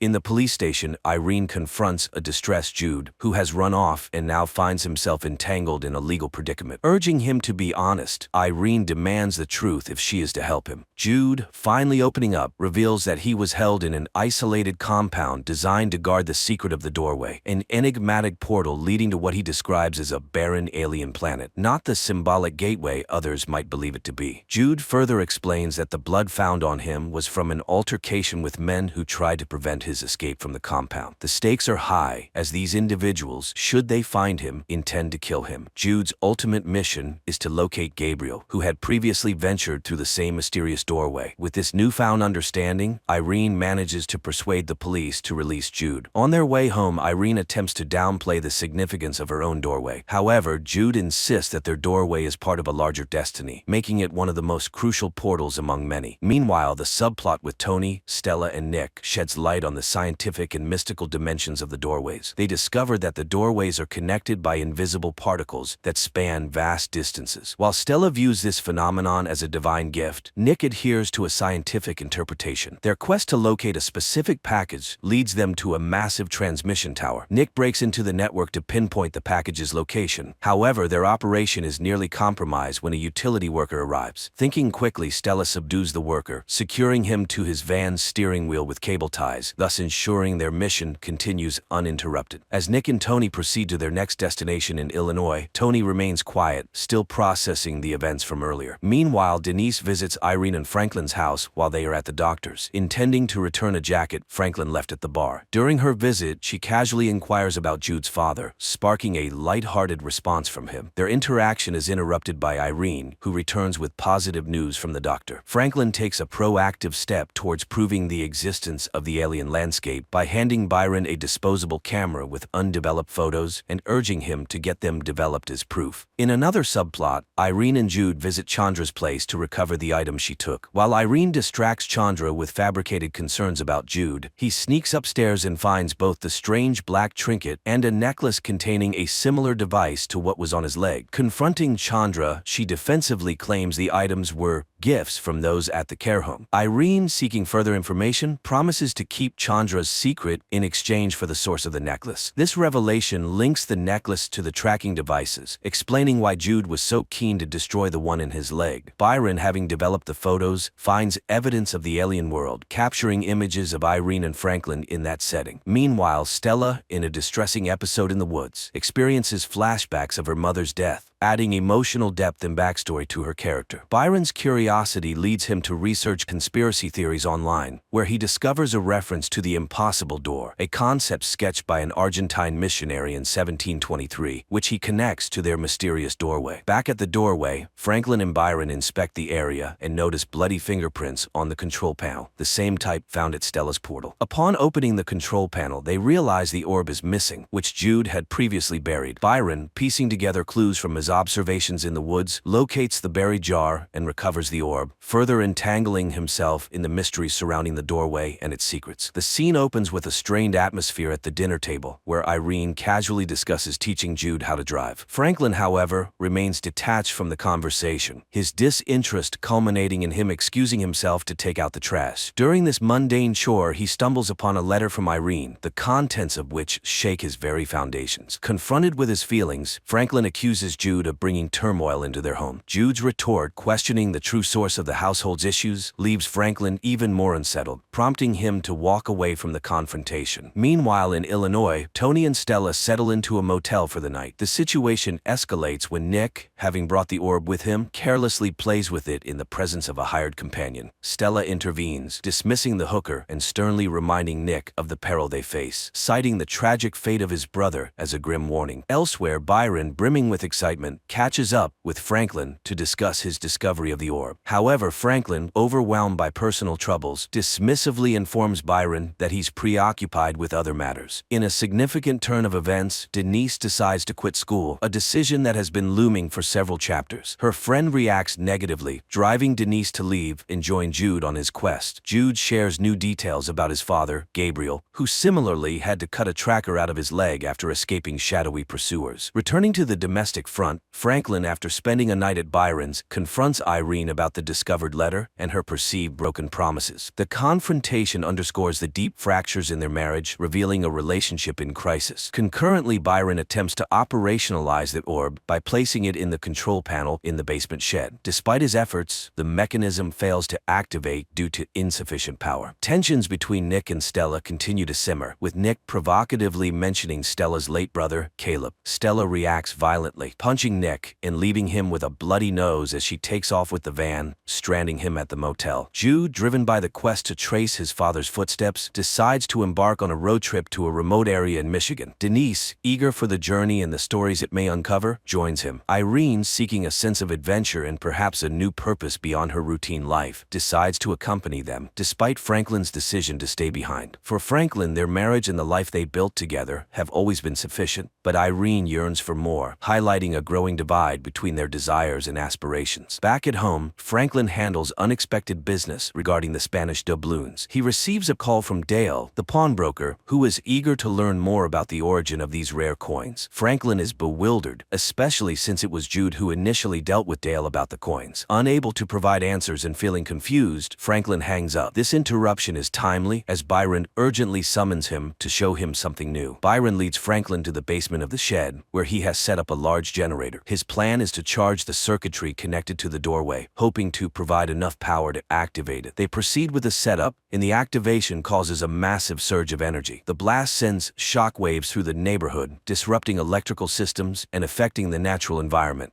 evidenced by flickering lights and birds dropping from the sky. Simultaneously, Stella and Tony, who had been tracking related anomalies, receive a precise ping on their equipment indicating the location they need to head towards, spurred by the energy surge from the doorway. In the shed's basement, the power-up is successful, and Franklin and Byron find themselves transported to the alien viewpoint. They are greeted by a breathtakingly beautiful vista, a stark contrast to the mundane world they've left behind. Overwhelmed by the beauty and the surreal experience, Byron expresses a desire to explore further, but this time, Franklin, who has previously been apprehensive about such adventures, admits that he is no longer afraid. This moment marks a significant personal breakthrough for Franklin, reflecting his readiness to embrace the unknown. Franklin reveals to Byron the spacesuits he's been designing for years, but never had the courage to use. Inspired, Byron vows to help make them functional. Meanwhile, Irene, Jude, and Denise arrive in Michigan at the home of a woman named Hannah, who recognizes Gabriel from a Polaroid Jude shows her. She explains that she and Gabriel were once romantically involved, but he disappeared 15 years ago without a trace. Feeling their trip might be futile, Irene considers heading back, but Hannah persuades them to stay overnight. That evening, Irene hears a suspicious noise upstairs, but is reassured by Hannah that it's nothing. Unknown to the guests, Hannah enters a hidden room where a man named Paul is monitoring everything. They discuss making contact with Franklin after Paul plays a voicemail from him about the coins. Back home, Byron skips Janine's barbecue to focus on his project with Franklin. During a tense conversation, Janine admits she reported Byron's campaign forgery out of a desire for a simpler life, revealing a deep rift between their aspirations. Denise confronts Irene, feeling pushed away, and Irene admits she feels guilty about Michael's past struggles, believing she doesn't deserve Denise's love. Overcome with emotion, Irene apologizes, and they share a heartfelt embrace, understanding each other better through flashbacks of Michael's depression. Meanwhile, Tony finds a video of Jude singing karaoke, which leads Stella to confirm that Jude is the apostate they've been looking for. Tony calls Nick for help in tracing Jude's steps. On another front, Byron and Franklin test the spacesuits they've been working on. Byron explores the alien landscape, excitedly communicating back to Franklin until he goes silent after claiming to have found something incredible. Left alone, Franklin fears the worst, struggling with guilt and concern over Byron's sudden disappearance. Irene takes Denise into the shelter to explain the turmoil she's been experiencing. She shares that after Michael's involuntary death, she struggled to find a reason to continue living and hoped the portal might help her cope with her grief. Irene confesses that her intention was to shield Denise from the portal's complexities, but Jude's arrival has caused events to spiral out of control. Feeling betrayed by the deception, Denise walks away, upset by the revelations. Meanwhile, Tony and Stella encounter Chandra and a sinister man on the shore. The man exchanges gold doubloons worth much more than the $3,000 Chandra demands for information about Jude. After obtaining what he needs, the man abruptly kills Chandra, retrieves the doubloons, and warns that he will ensure Stella remains tough. He then sets Chandra and her car on fire, leaving Tony to witness the horrifying scene from a distance. Jude panics upon realizing the orb is missing from the garden. Meanwhile, Franklin searches for Byron on the observatory deck, but finds no trace of him, leaving both men distressed. Janine, worried, questions Franklin about her husband's whereabouts, but he reassures her without giving specifics. Inside, Jude confronts Franklin about the dangers of their endeavor, explaining that there's nothing but wasteland on the alien planet. Stella and Tony discuss their predicament, with Stella admitting they can't escape the man pursuing them. As the man leads Tony to the York house, noticing dead birds signals they're close, he reveals to Tony that Caleb is her father, not Stella's brother. At the garden, Tony finds Franklin held at gunpoint and forced inside. Meanwhile, Jude thanks Denise for her help at the bar, but their chat is cut short when Stella starts shooting, causing Jude to flee into the woods. Denise returns to the York house and finds herself and her grandparents also at gunpoint. The stranger coerces Irene into revealing the doorway's location, then heads to the shed. Irene comforts a distraught Tony, who doubts their mission and condemns their actions, citing Chandra's death as a stark contradiction to their supposed divine mission. The stranger alters his plans and informs Stella, using the family as leverage to capture Jude, known as the apostate. Upon his arrival, Jude is assaulted by the man, hinted to have been sent by an unidentified woman, though details remain vague. During a scuffle, Franklin manages to overpower the stranger, who is then tasered, bound, and gagged. Stella and Tony, with the captive in tow, leave their old lives behind, driven away with a new bargaining chip. Simultaneously, Jude and Denise decide to escape through the doorway to Bangkok, distancing themselves from the chaos. Irene resolves to limit their use of the mysterious doorway, dismissing its once-thought potential, which Franklin accepts with a mix of relief and determination to resolve unfinished business regarding Byron's fate. As Stella and Tony are ambushed and forced off the road by Hannah and her associates, the tension escalates. Hannah confronts Cornelius, the bound stranger, intensifying the conflict. Meanwhile, the couple embarks on another journey to an unknown alien planet. However, Franklin experiences a system failure in his oxygen supply, causing him to lose consciousness. Irene follows him, bravely entering the alien environment without a spacesuit to help him. It turns out the atmosphere of this planet is suitable for human life. She removes her husband's helmet, and together they discover an ancient city beyond the hill. It turns out that guardians of humanity have been living here for about 100,000 years. They are the ones who built hundreds of quantum portals on Earth and many other planets. This is where the first season ends. We were left with a setup for the second season, but unfortunately the series was cancelled. Czech astrophysicist Jakub wakes up in his ship thousands of miles from Earth. His day starts with a call from the flight curator and close friend Peter. Today, the people of Earth want to communicate with the hero. The head of the Czech space program, Tuma, greets the brave pilot, as he has been on a solo flight for 189 days already. The thing is, for 4 years, a mysterious cosmic phenomenon, which has been named Chopra's Cloud, has been observed from Earth. To study its origin and composition, Jakob was sent to Jupiter. In just a few days, he will be able to take samples, which may help unravel the mysteries of the universe. The captain is asked questions, and suddenly a girl sympathizes with him, as he is the loneliest person in the universe. But Jakob assures her that it is not so. Yes, he is 500 million kilometers away from Earth, but nearly half the distance has been covered, and he will soon return home. Moreover, his beloved wife Lenka constantly supports him, with whom he is in direct contact through the latest quantum communication system, which is faster than the speed of light. So Jakob does not suffer from loneliness. TV takes a commercial break where a cheerful Jakob praises the products of a generous sponsor. But the astronaut immediately frowns, and it becomes clear that he is a tired man who has not slept for a long time. Meanwhile, on Earth, Lenka records a message to her husband, apologizing for leaving him because she is not needed by him. But the flight curator stops the file from being sent and passes it to Tuma. On the ship, Jakob repairs the toilet again, grumbling at Peter.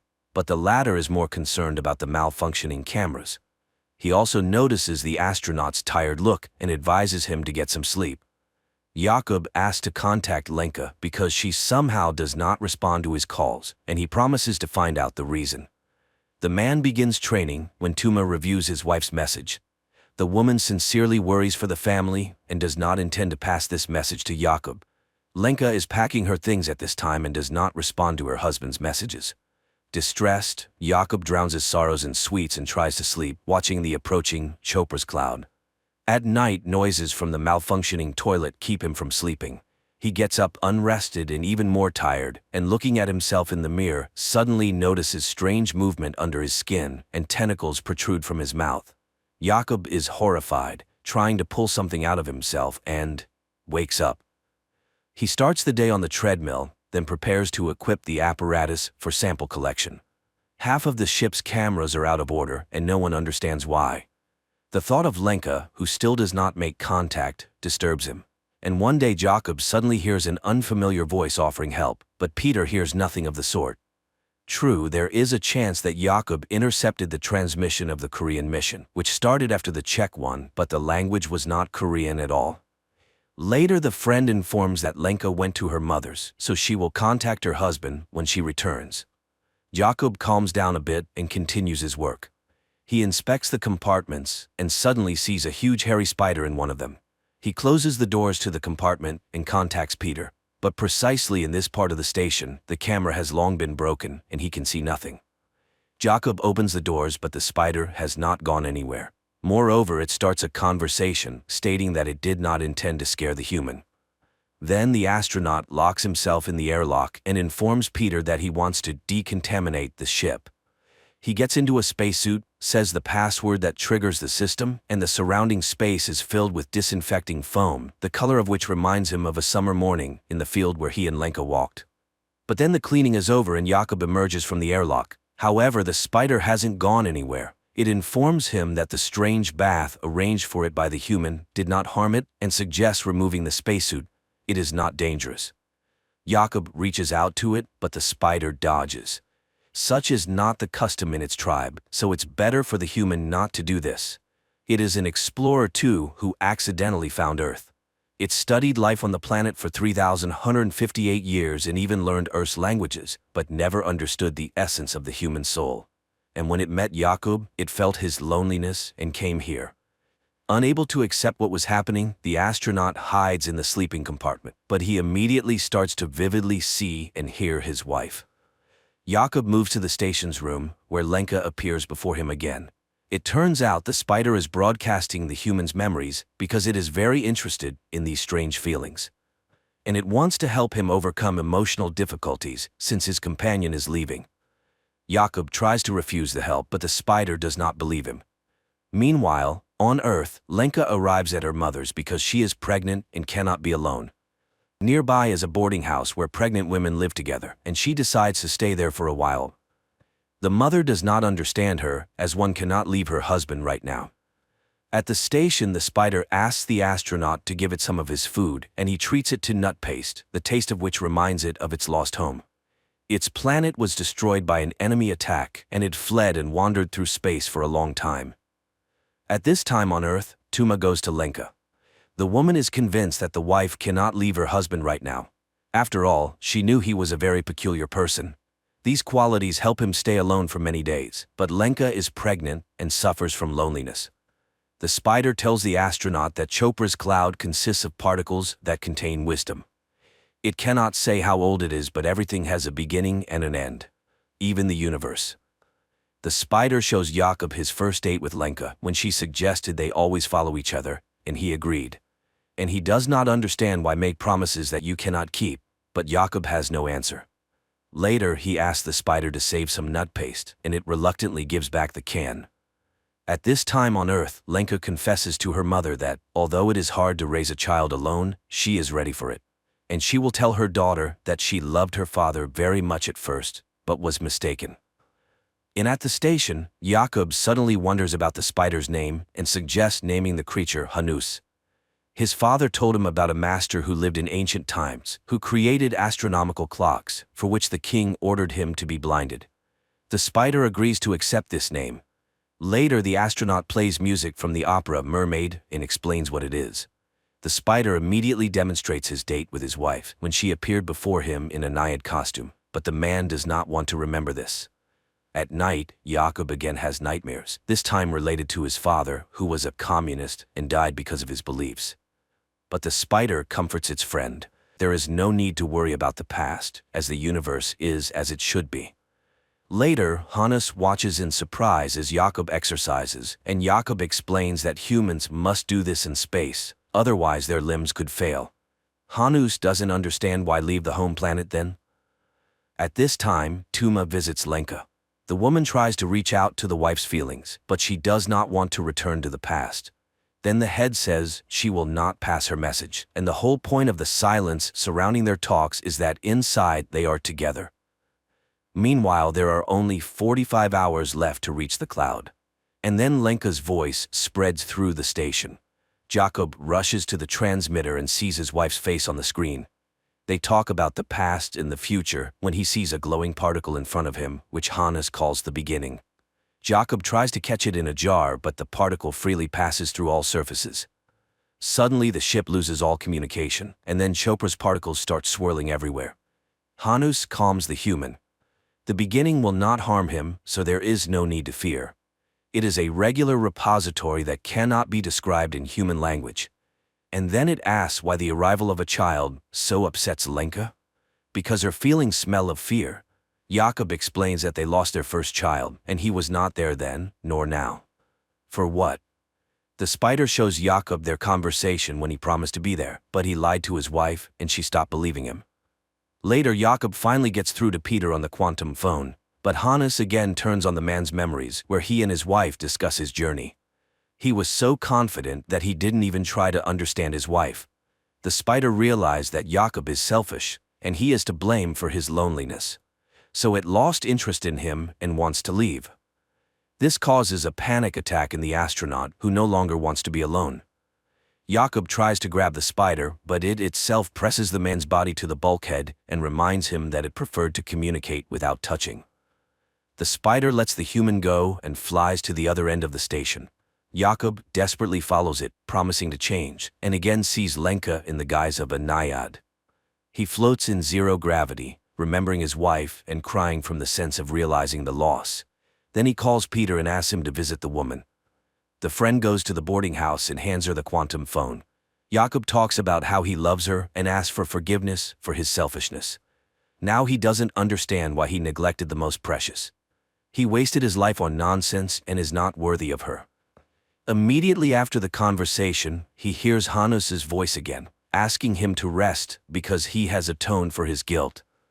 Jakob asks not to leave him, and the spider admits that it too fears loneliness. But suddenly the man notices that the spider is not feeling well, and it admits that although it escaped from the enemy, it was already too late. They had taken over his body, and suddenly it hugs the astronaut. For the first time in a long time, Jakob falls asleep deeply, and the spider has to wake him up because a great discovery awaits him. It even brings him a tube of hot coffee to bed, after which the astronaut makes the final preparations. He contacts the Czech Space Authority and reports that his mission is dedicated to all the people of Earth, but especially to Lenka. Afterward, he reduces speed and begins collecting samples using special equipment. But then the spider becomes very ill. Jakob abandons his task and tries to help his friend. The equipment gives an error, and Earth commands to cancel the sample collection. But Jakob hears nothing because he sees Hannes in open space. The ship's systems fail one after another, and the control center orders to end the mission and return. But Jakob puts on a spacesuit, takes a bomb, and goes outside. Peter can't understand what's happening and pleads with his friend to return to the ship. However, using the explosion to catch up with the spider, Jakob holds it. Hannes thanks him, but it's all in vain. Soon the enemies will consume him, and Jakob, looking at the surrounding space, remembers the day he almost drowned. Then his father saved him, and now he forgives all his father's sins, and forgives himself.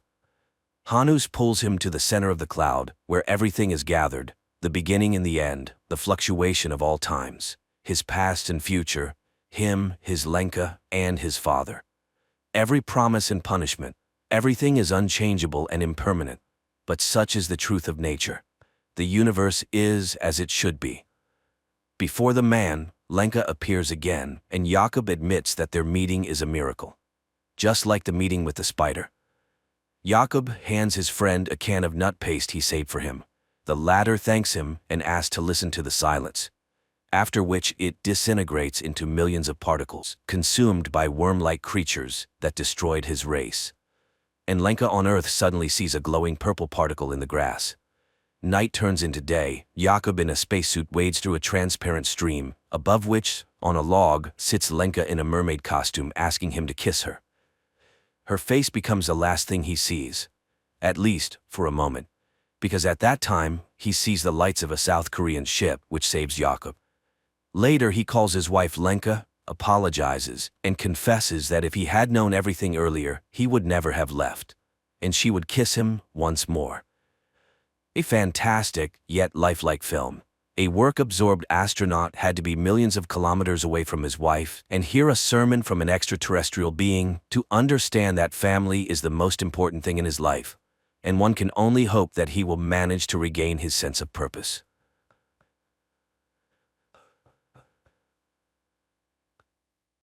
The movie begins with scenes of a mysterious alien flying through space in a spacesuit at the speed of light towards Earth to save his planet and landing somewhere in New Mexico. After crashing, the alien takes on a human form and, while naked, sneaks onto someone's property, prompting the owner to call the police. When the police arrive, they find a man with a water hose in his mouth, responding to questions with disjointed words in broken English. At the station, the man claims he is from another world on a mission, having just learned the language. He asks for water and then reads a name on an officer's patch, announcing his name is Faraday. Asked who can pick him up from the station, he names Justin Falls. Meanwhile, Justin is preparing for another shift at a toxic waste disposal facility. Once a promising scientist, she now takes care of her sick father and raises a young daughter. Receiving a call from the station, she goes there but does not recognize the man. Faraday then starts quoting her scientific work and confesses he needs her for his mission. Puzzled but willing, she vouches for the strange man. They release him, and his first stop is a pawn shop where he vomits a large amount of gold rings. After getting money, he buys an antique device to determine his next direction. Faraday stuffs the bills in his pockets but fails to notice them flying away. Some guys in a passing car get out to rob him. Justin sees this and tries to help Faraday, but the robbers knock a weapon from her hands. Faraday then grabs the gun and fires randomly, scaring the thugs. Cursing herself, Justin puts Faraday in her car, and he speaks again about their joint mission, giving coordinates for a message reception. Needing money, she agrees. Soon they stop at a gas station where Faraday finds water containers and joyfully immerses himself into them. He then sees a horse corral and confuses Justin by saying that on his planet, horses are predators. On the road, they stop at a cafe where Justin tries teaching Faraday decent behavior, eventually labeling him autistic. Faraday then surprises her by writing a futuristic equation on a napkin taught by Thomas Newton, founder of World Enterprises. On Antea, Faraday's planet, two races exist: Newton's race, the knowers, who invent and manage, and Faraday's race, the drones, who obediently follow orders. They drive on, and Faraday reveals his world is dying, and Earth doesn't have much time left either. Tired of his seemingly delusional talk, Justin drops him off and leaves. Faraday walks towards his destination and soon sees a huge black cloud forming a tornado. Justin, also seeing this, turns back to find Faraday when he finds himself in the eye of this storm, teleported to a forest where he meets Thomas Newton, who is also an alien from Antea. Newton has learned to create spaces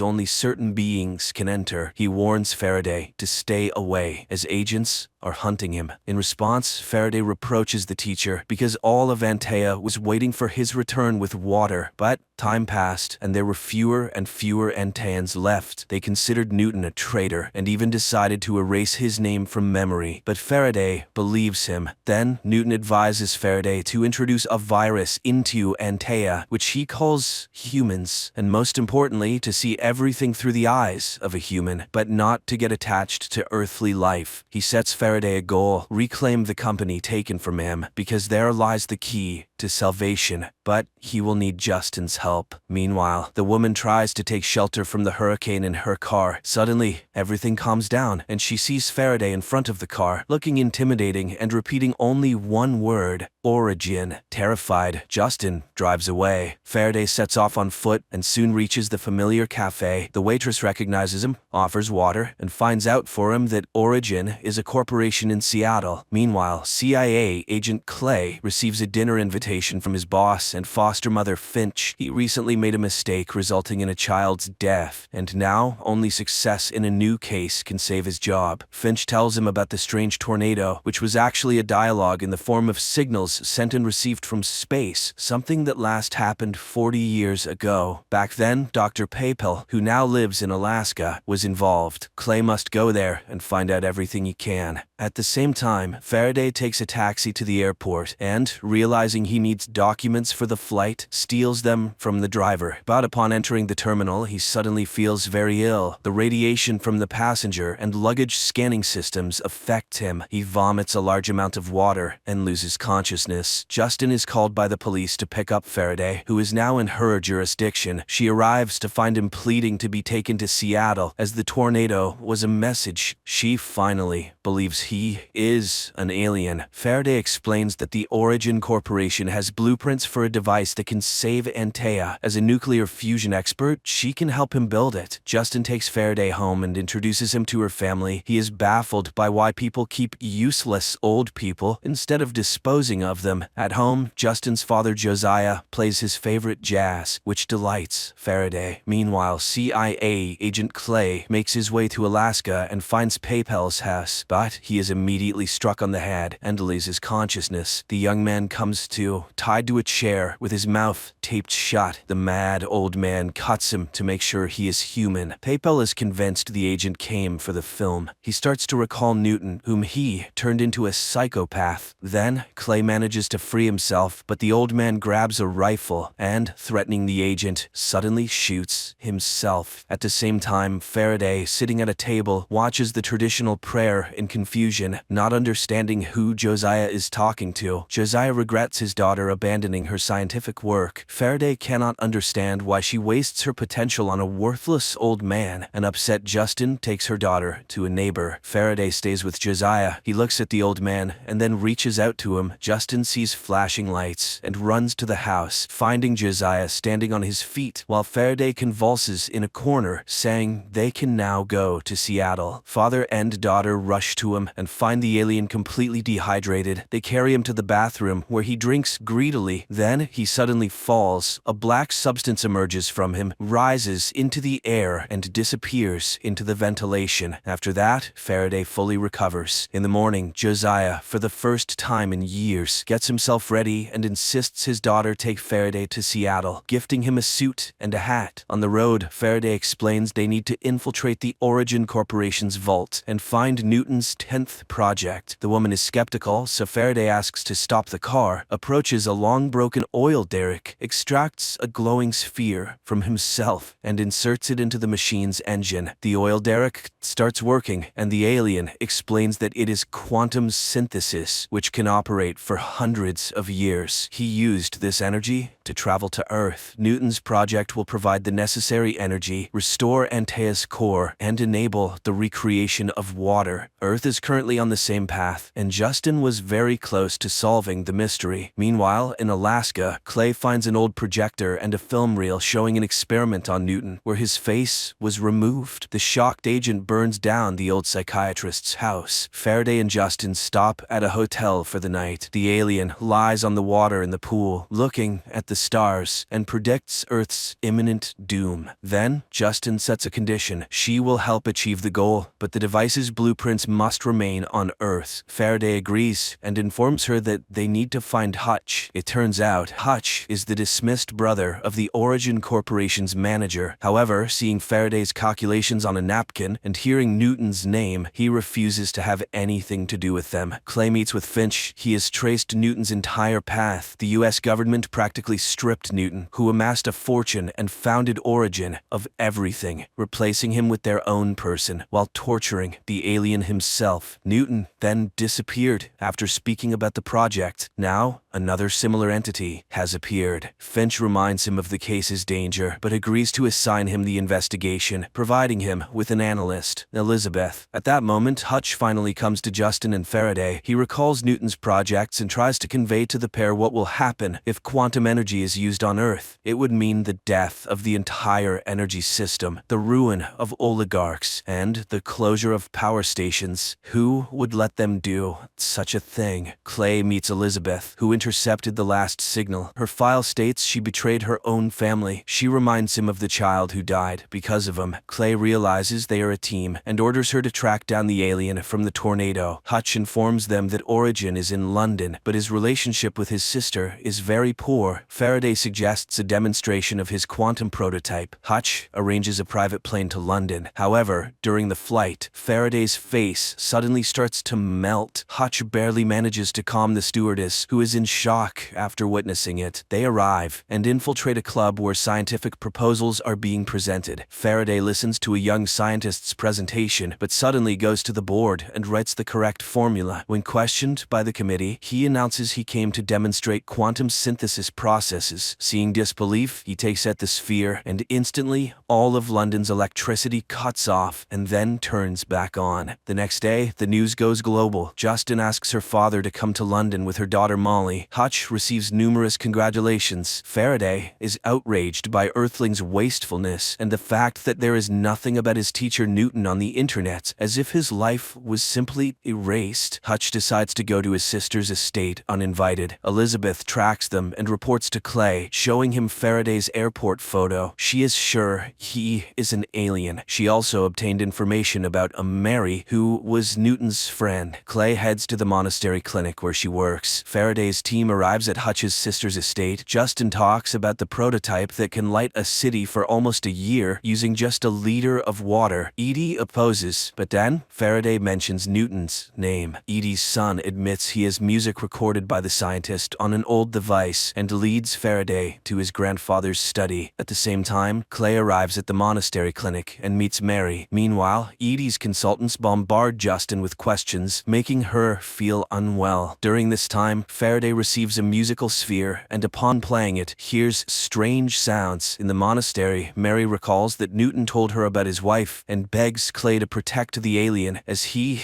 is a miracle. Faraday realizes that the sphere contains Newton's farewell to his wife. It is so touching that tears well up in the alien's eyes, although he does not know what they are, and he throws the sphere away. Antaeans understand each other, but do not feel. Faraday wonders how humans can live like this. Meanwhile, Clay visits Edie and reminds her that her father was a CIA front. Therefore, she will have to make a deal with Faraday, who will build the required machine. Edie finds herself having to agree, but in retaliation, she tells everyone that Justin killed her assistant in an attempt to unlock quantum energy. The young man received a lethal dose of radiation because she didn't wait for safety confirmation. However, Faraday declares that he will work only with Justin. Edie is forced to sign the agreement. Justin admits that the deceased young man was the father of her daughter, Molly. Later, Faraday recalls saying goodbye to his family, his wife, and 2 children, and promising to return. He urges Justin to hurry, but she is determined to first bring her family here. Hutch and Faraday arrive at the research center, where all materials related to Newton's project are brought. Simultaneously, Clay's team sets up their laboratory, where they can monitor Faraday's work. He has become a real Steve Jobs, demanding high results from employees. Soon, his team creates a construction that will shield the device from electromagnetic fields. Immediately, all of Clay's equipment shuts down. Faraday suddenly realizes something is wrong. Newton planned to obtain energy from tritium, but its decay period is too short. It seems Newton was creating nonsense. Faraday simply won't have time to save the planet. While pondering this, an elderly lady suddenly addresses him, confessing she worked with Newton. Her name is Watt, and she is ready to help Faraday. Meanwhile, Justin brings her family to London and arrives at the laboratory to organize things. Josiah Josiah suddenly starts noticing changes in himself. He foresees an accident and pulls his granddaughter Molly off the road in time. In the evening, Faraday admits he is getting nowhere. He finds more and more differences between Antea and Earth. Here, people rarely follow instructions. He leaves the house, remembering his planet and flight, and again encounters Watt. She leads him somewhere, confessing she knows he is a drone. Josiah gives his daughter the materials he saved from her work. Watt tells Faraday that Earth and Antea once collided in space, after which Earth absorbed part of Antea, but Antea also received a piece of Earth, awakening the human within some Anteans. The pair heads to the laboratory, where Watt reminds him of Newton's words about the virus, humans, which drone Faraday did not hear. Therefore, his children are dying now. Angered, Faraday pushes the woman away, and she starts destroying everything around. Elizabeth, watching all of this, is puzzled, as Faraday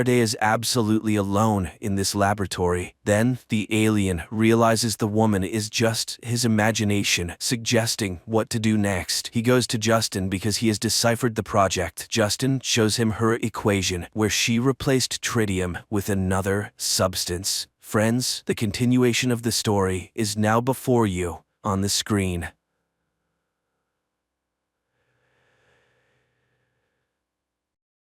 A man discovers a loophole in the universe and travels back in time to retrieve his wife and job, while also finding out the winning lottery numbers to become wealthy. I think you and I can do this together the right way. 2016. Attorney Patrick Landry introduces his partner, Philip Grimmer, to Evelyn's sister. Love at first sight happens, although the girl warns of her upcoming departure to Prague and asks not to get attached. 6 years later, the couple wakes up in the same bed. Phil immediately rushes to his laptop while Ev answers a call from her mother, who invites them to dinner for her birthday. However, Phil, as always, doesn't listen to his wife. His mind is preoccupied with work issues. Realizing this, the woman allows her husband not to go with her and asks him to repeat it on camera. Later, Philip argues with the builders, who can't seem to finish the renovation of their house. The foreman complains about the absence of the homeowner's brother Andy, whom they hired at his request, and irritated Phil promises to find another carpenter. On the way to work, Phil justifies Andy in every way, ignoring his wife's request to turn left, which leads to a traffic jam. Ev says she's taking the subway because she needs to go somewhere else.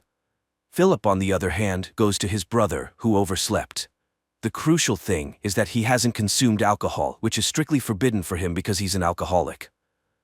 After sending his brother to work, Phil rushes to the company, as it's an important day for them. He texts his wife, hoping she's already there, but she asks for a conversation which her husband once again doesn't hear. Later, they all gather at the same table because they work for the same company they own. Patrick complains about the lack of a secretary in their team, so Ev has to work much more. Still, Phil reminds them that today they will make a deal with Kiss Company, and money won't be a problem anymore. In the evening, Patrick presents his part of the presentation, while Phil works on his own. Finally, after finishing everything, the man goes home, only to find the bedroom painted blue and his wife asleep. In the morning, Ev wakes him up with a question about the bedroom color. However, her husband refuses to discuss this trivial matter and rushes to meet with representatives of the Kiss Company, which specializes in building mines for valuable minerals. The lawyers are convinced that they are the best to mediate with the locals who oppose the project. Afterward, Phil rushes home with champagne to celebrate their success with his wife, but Ev meets him with her things packed, as she intends to leave him. She reminds him of numerous instances when he ignored her interests and departs. Phil roams around the house, not knowing what to do, but then remembers the invitation from his mother-in-law and goes to Evelyn's parents' home. However, the woman refuses to talk to him, and to prevent a scandal, Patrick takes his friend to a bar. He confesses that he knew about his sister's intentions but kept quiet because of a contract. Disheartened, Phil heads to the restroom, where he stumbles upon an ad inviting him to use Plan B and correct his mistakes. All evening he tries to find his wife, but she is nowhere to be found, and she doesn't answer his calls. The man dials the agency's number and, not entirely sure what he's doing, names the date of the day he'd like to return to. Specifically, yesterday morning. In the morning, Phil wakes up to find Andy working in his living room.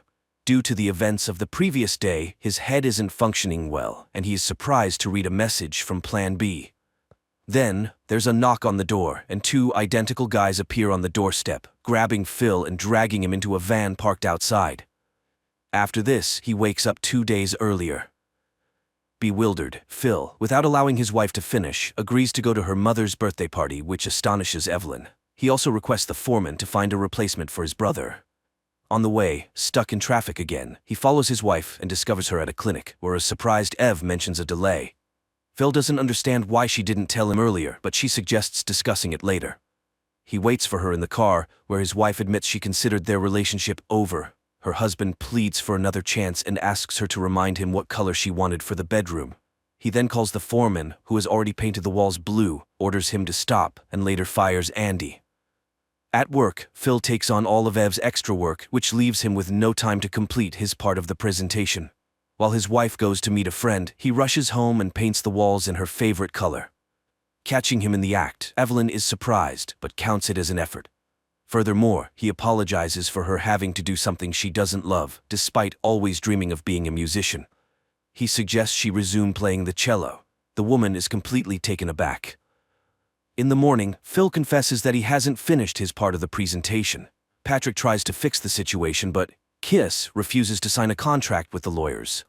Later, the family goes to a formal dinner, where Phil raises a toast to the family. Patrick admits that he had a relationship with one of the Kiss executives for the sake of the contract, even though he has a family, and they still have a chance. On the way home, Ev thanks her husband for his efforts to save their family, and the couple loves each other. In the morning, the wife starts searching the internet for a cello and a good tutor, when cries come from downstairs. The angry Andy has come to confront his brother who fired him, which means he won't be able to pay child support or see his daughter. At this point, Patrick calls and reminds him that everyone is already waiting for him. Andy leaves, and Ev expresses her grievances since her husband had promised to pay for both the repairs and her desires. The preoccupied Phil promises to sort everything out. 3 years ago, Phil and Ev spend a vacation in the Caribbean. They are completely happy, and the woman suggests getting married right there. Phil even tries to give her a ring, but he gets scared of something and backs out of his intention. In 2022, Phil shows Ev the cello he has repurchased for her, which she had once sold, and promises that everything will be very good for them. Afterward, he checks on his brother, whom he got a job, and they are very pleased with his performance. Andy asks him to pass a gift to his daughter, because his wife spotted him drunken and hasn't allowed them to meet. Andy's wife doesn't believe in her ex-husband's potential for change, but Phil persuades her otherwise and gives the gift to his niece. Later, he brilliantly presents and Kiss signs a contract with them, provided that they find a good lawyer who will exclusively represent them. In the evening, Patrick informs Phil that he has made arrangements with a highly reputed lawyer and asks him to attend a meeting. It turns out to be Miranda Delano, which Phil receives with visible tension. The reason is that he outplayed her in court, and the woman hasn't forgotten that. Furthermore, it's evident that Miranda has a liking for Phil, who agrees to have her join their firm. In the morning, the man meets the new secretary hired by Patrick and finds him with the representative from Kiss, who approves of Miranda's invitation. She has come to provide them with the addresses of 2 property owners who refuse to sell and thus obstruct the scheduled construction. On the way, Phil tries to convince Patrick to reconsider Miranda, but he can't understand the reasons for this. The couple manages to persuade one of the stubborn property owners, while Evelyn begins taking her first lessons, which makes it difficult for her to fulfill her duties at the firm. Meanwhile, the second property owner sends lawyers and refuses to sell. In the evening, Ev comes home later than planned because she met with a friend and again refuses to discuss the appearance of a child. Meanwhile, Patrick rents a good apartment for the secretary within walking distance of the office, persuading the young woman that she is indispensable. Later, the lawyers meet with representatives of Kiss, who point out a mistake in the documents made by Ev. Patrick informs them that Miranda is on her way to their office at the moment. Phil rushes there but doesn't manage to prevent the meeting of the 2 women. Later, Phil points out Ev's mistake, which is why they had to seek a competent lawyer, since she won't be able to work soon. The woman refuses to talk, and Phil calls Plan B to prevent the hiring of Miranda, but it turns out his credit card is empty. He buys flowers and goes to his wife, who is upset that Miranda has re-entered their lives. It turns out that Ev received a message from Phil to Miranda by mistake, where he confessed his desire to be with her. Although her husband argued that there was nothing between them, she can't stand to hear the rival's name. She gave up her career to be with him, and Phil doesn't appreciate it, bringing Miranda into their firm. But the husband reminds her that she chose him over her career, and now he is the one fighting for their relationship. In the morning, he apologizes to his wife and shows her the ring, purchased even before their trip to the Caribbean. He talks about the cancellation of the offer to Miranda, and then goes to the lawyer to inform her that she won't be able to work at their firm. His next destination is the home of the second property owner, where he discovers that their new secretary is the daughter of the stubborn man. After listening to her, he begins to lean towards the decision to sell the house. After that, Phil informs Patrick that he and Ev are going on vacation and the offer to Miranda is cancelled. He tells Evelyn the same thing, confessing that he was flattered by the attention of a famous lawyer. He asks for the child to still be a part of their plans, and Ev agrees, packing for the trip. They arrive at the same place where once upon a time, Philip was going to propose. Upon reaching the shore, he presents Ev with the ring. However, she recalls the feelings she experienced upon learning about Miranda and admits that she cheated on him. Phil throws the ring away and leaves. Returning home, Phil learns that the public is in an uproar over Kiss's intention to open the mine and accuses the lawyers of deception. Evelyn tries to talk to Phil, and he finally agrees to listen to her in exchange for the name of her lover. Ev reminds him of a client who was upset about his divorce and hit a woman on the way home. So, his lawyer, Terrence, showed interest in her. They had a brief fling, but it didn't last long. She asks her husband for forgiveness, but Phil is unforgiving, even though he was busy with Miranda at the time. The man remembers how the lawyer gave him her address, but he didn't go to her back then. Ev continues to remember how she asked for his help because she felt a lump in her chest and was very afraid of cancer. Her husband just brushed off her fears at the time, but Phil suddenly asks about the timing of her affair and concludes that the child inside her is not his, as they always used protection. At this time, Patrick ends his relationship with one of the Kiss leaders he got involved with for the contract.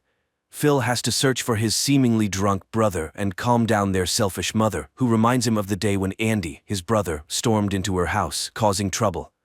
They accuse each other of mutual inattentiveness, and Phil ends up taking the blame again.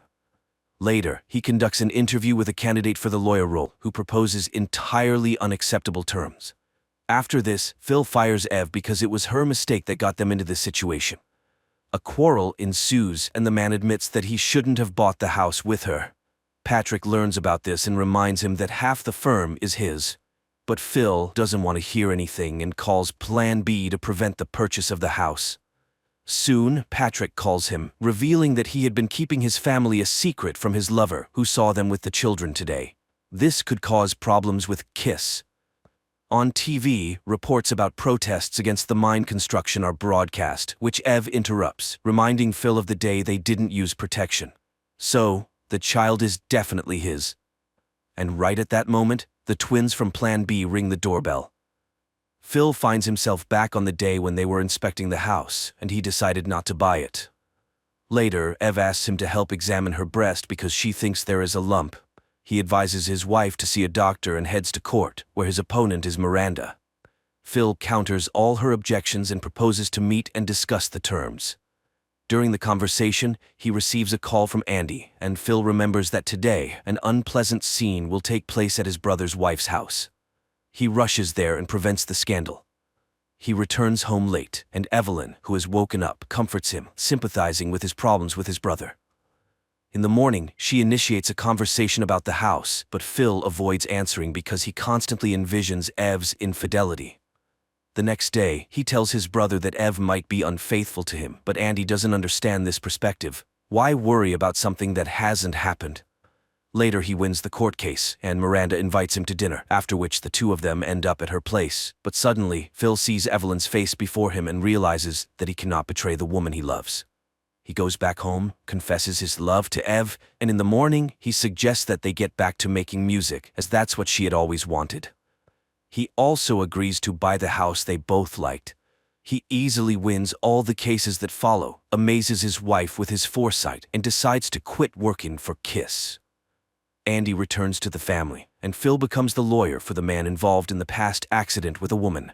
He comforts his client and offers to drive him home, as the man is deeply upset and has been drinking. They pause at the spot where the tragedy happened, and the woman calmly crosses the road. After dropping off his client at home, Phil drives to Terrence's law firm just to see him. In the evening, he buys flowers and arrives on time to conceive a child. The next day, Patrick informs that he secured a contract to represent the residents against Kiss, and Ev heads for an audition. Over time, the couple's relatives visit their new home and learn about Ev's pregnancy. They all raise a toast for the cellist's success, but Phil still can't shake off the visions of her being unfaithful to him. Evelyn starts rehearsals with the chamber orchestra, and her conductor pays close attention to her. Meanwhile, lawyers discover that Kiss is buying land around the designated mining areas. But why? Patrick learns about Kiss Company's data and starts monitoring it.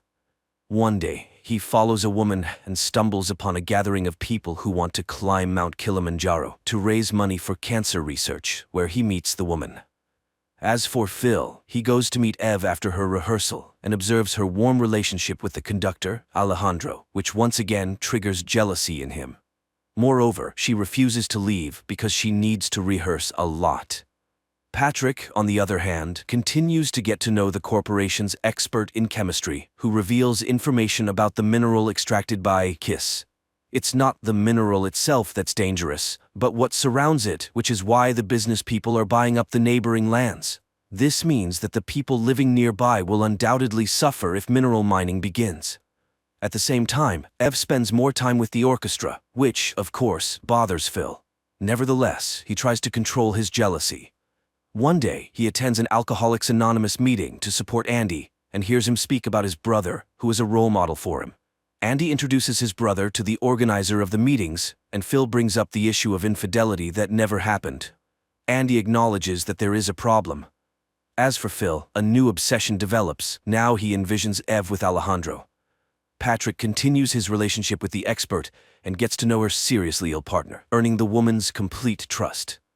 Meanwhile, people from the surrounding area come to Phil, scared and refusing to sue Kiss, which makes him late for Evelyn's performance. This causes her anger and another argument. But the couple makes amends, and their relationship is restored until the moment when Ev has to leave for a tour. Phil notices that she doesn't look well, but she attributes it to tiredness. Later, Patrick announces that the expert revealed that her safety report was a fake, which means they have the corporation in their hands. He intends to threaten Kiss and demand a substantial sum from them. Phil reminds him that without the girl's testimony, the recording won't be considered evidence. With no place to go after work, and his wife not answering his calls, Phil remembers the meeting place and decides to go there to talk to the organizer. The man listens to his confessions about not trusting his wife and laments that, unfortunately, one cannot turn back time. He advises Phil to either accept the woman or let her go and move on. In the morning, he witnesses a commotion in Patrick's office. The expert has no intention of confirming her statements, which means the information gathered by the lawyer holds no weight. Then Patrick suggests intimidating Kiss, to which Phil recommends hiring their own expert and conducting analyses. Patrick takes it upon himself to go to the corporation and tells them that he knows everything and demands hush money. Meanwhile, Phil receives a call from Quebec in the middle of the night, informing him that Ev is in the hospital due to premature labor. He rushes there and learns that the situation was triggered by an infection. The woman is out of danger, but their baby girl is very weak and gets sent to a specialized clinic. At the same time, Patrick discovers a noose hanging on a swing set in his yard. Evelyn struggles with the aftermath, while Phil organizes her transfer to the same clinic where their daughter is. Patrick nearly hits a car in the parking lot.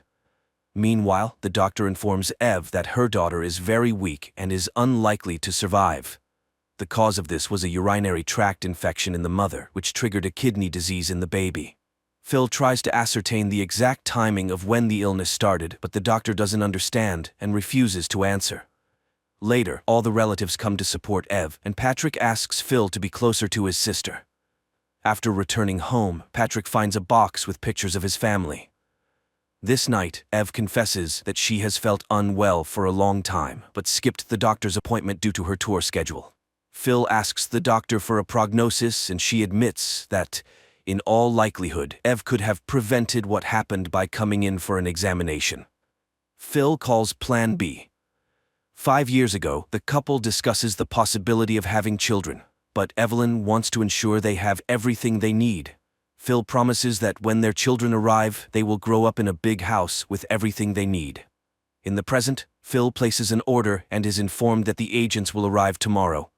In the meantime, he goes to the boxing gym, takes out a tiny girl, and promises that he will definitely save her.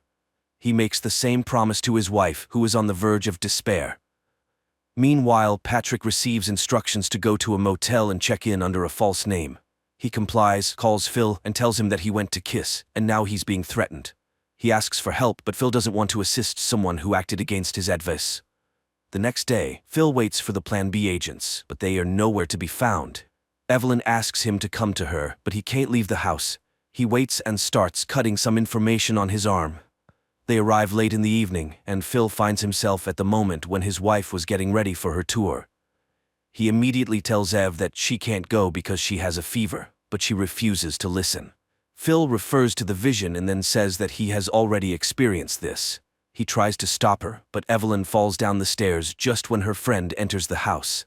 Thankfully, there are no injuries to Evelyn, but the mere fact that her husband allegedly pushed her causes a real shock. The women literally rush to the orchestra's van, not giving Phil a chance to explain. Then he gets into his car and rushes after them, listening to Patrick's message about the false kiss report. He asks his partner not to threaten the corporation and promises to handle everything, but realizing that he can't stop Evelyn, he turns onto another road, calls his mother, and asks her to inform Ev that he had an accident and was taken to a clinical hospital. The woman calls Ev, and she, along with her friend, rushes to the hospital where her doctor, whom Phil tracked down, is already waiting for her. She insists on a checkup while Phil buys a lottery ticket. Evelyn meets her husband with suspicion because he looks quite well for someone who was in an accident, but Patrick becomes the center of his attention, eager to find out how he learned about the fake reports. However, Phil asks to postpone all the questions because Evelyn is in danger. Then the doctor informs them that she has detected an infection, and this is a real miracle. Had they come later, things could have gone very badly. The expectant mother must adhere to bed rest.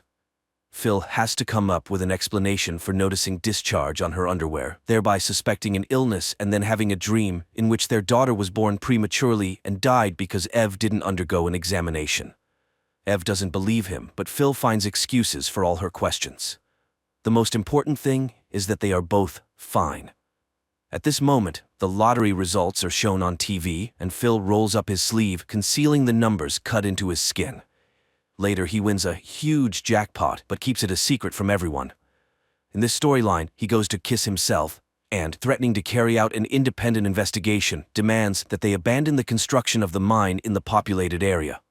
Later, Evelyn expresses her frustration at having to stay in bed for months, but Phil reminds her of her words about not being able to cope if something happens to the baby. Evelyn is surprised. She didn't say such things.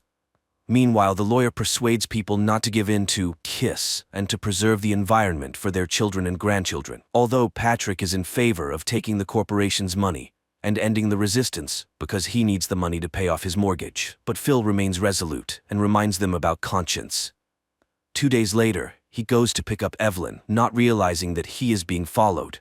He picks up his wife, who doesn't understand what has happened to her partner, who tries to control her every move. Evelyn is surprised to see a new car, and Phil almost hits Patrick's car in the parking lot. A letter with photos of his family is found at the door. He calls a specialist to install security systems in the house, which surprises Evelyn. He has to confess that Kiss is threatening him. He tells Patrick the same thing. He then offers him money to leave the firm. The partner is utterly puzzled, and Phil gives an interview where he reveals everything about the deal with the corporation and the fake reports. A commotion ensues, and now it's pointless and even dangerous to threaten Phil. Evelyn misses him more and more, so Phil brings a stack of videotapes and books to the house and hires a housekeeper and a nurse for her. She doesn't understand where the money came from, and in the meantime, Phil buys a new house and buys out Patrick's share for a very good price. One day, he catches Evelyn at home with Alejandro and her friend, with whom she's rehearsing, and again, he experiences jealousy. Unable to stand it, he takes Evelyn to the new house and admits that he won $25 million. He shows her the house, especially proud of the children's room when Evelyn's water breaks. He takes her to the hospital, where Evelyn gives birth to a healthy girl. 7 years ago, Evelyn wakes up with a hangover in bed with a guy who hopes for a continuation of their relationship. But Evelyn has no intention of starting a relationship, and today she needs to be at a party celebrating the opening of her brother's law firm, where she meets Phil and eventually enters into a relationship. In the present, Phil joyfully takes care of the child and establishes a fund to help sick children to prevent sorrow and pain. However, his transformation into a politician leads to Evelyn's feeling of misunderstanding and even disapproval. Patrick also hopes for his return to the firm, although he acquired it entirely. And one day, Evelyn confesses that he is suffocating her with his care. He always knows what to do and makes her follow his advice. Then Phil tells her about the Plan B agency, which makes her laugh. Naturally, she doesn't believe his words and confesses that she, too, would like to move back in time, never abandon music, not live in the house, not have a child, and not be with him in the first place. Phil is shocked by her admission and suggests they go back to the past, right now. He dials a number, but Evelyn thinks he's crazy and leaves. At home, the woman packs her things and prepares her daughter, despite all her husband's promises to change. He is ready to give her everything, as long as she doesn't leave, but it's all in vain, and Evelyn goes to her parents' house.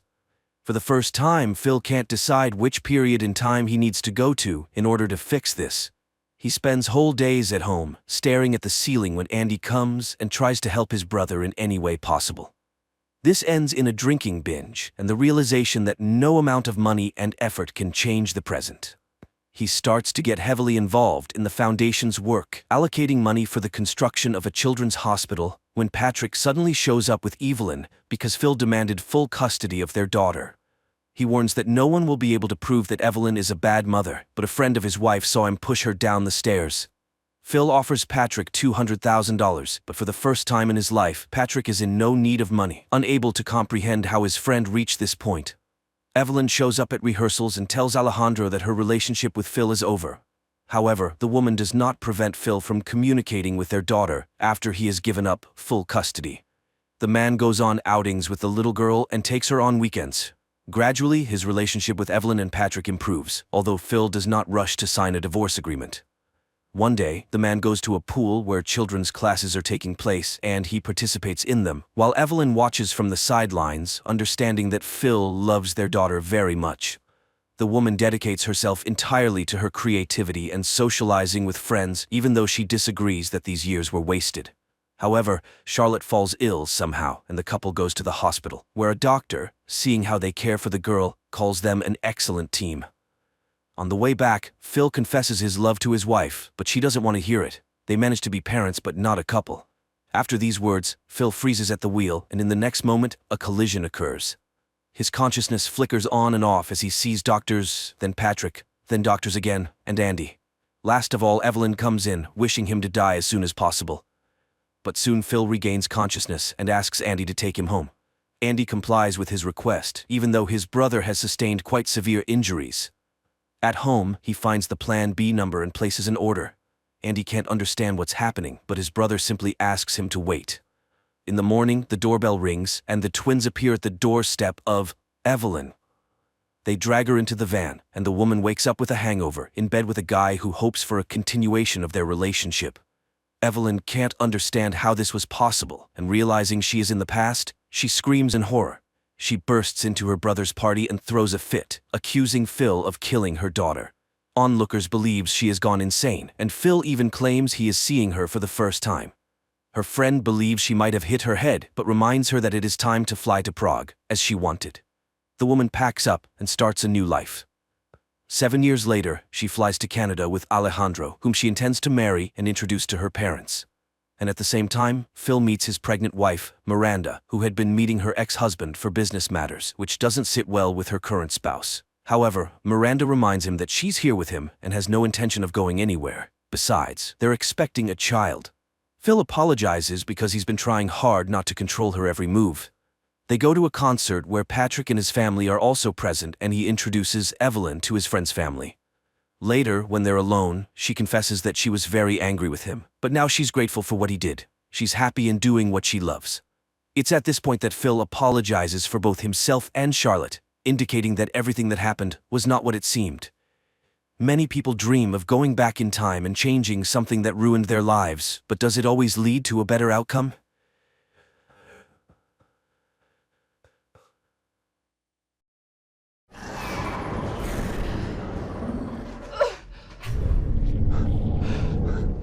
In February 1959, a group of 9 Soviet tourists went missing in the mountains of the northern Urals.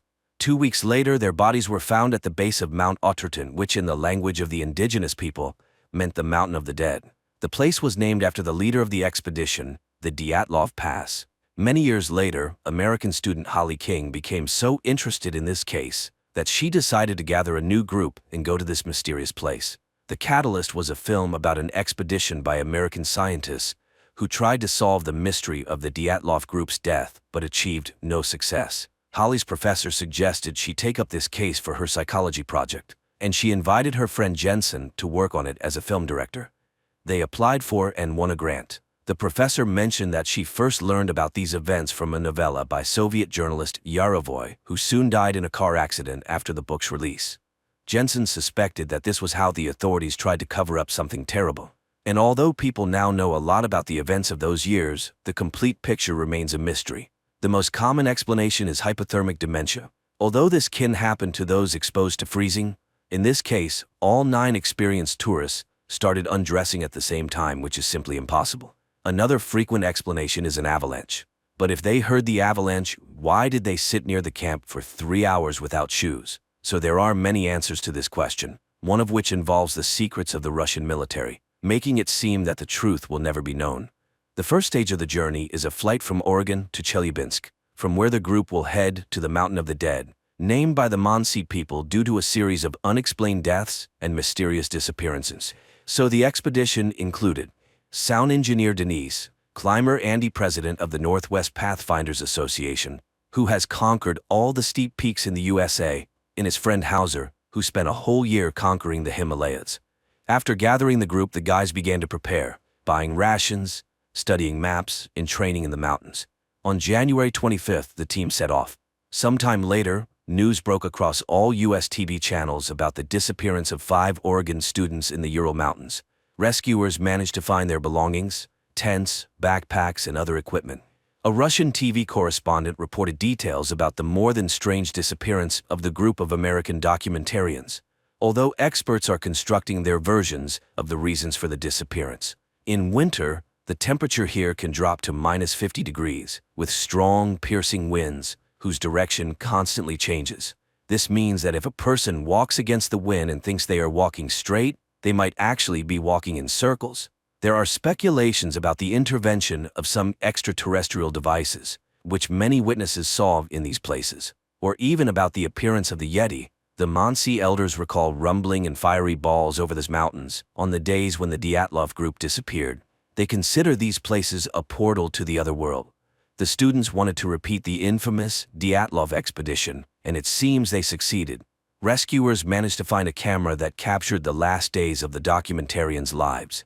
A group of hackers posted frames on their portal, showing Holly talking about the darkness that followed her from the open door, while Jensen calms the girl, although she is sure they will not get out of this place. The action shifts to a month earlier, when lively and cheerful students are traveling to the Urals. On the train, they are having fun, hoping for success and worldwide fame. Andy is proud of his acquisition, a phone with GPS, which will help them navigate the mountains, while Holly conducts tests to find out people's desire to hike.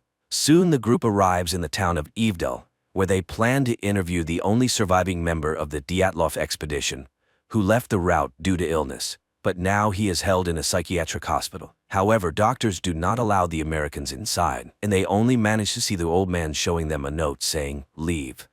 In the evening, the group goes to a local bar. The bartender pours them local moonshine and says that the Dyatlov group stopped here in 1959 and drank the same thing as the Americans.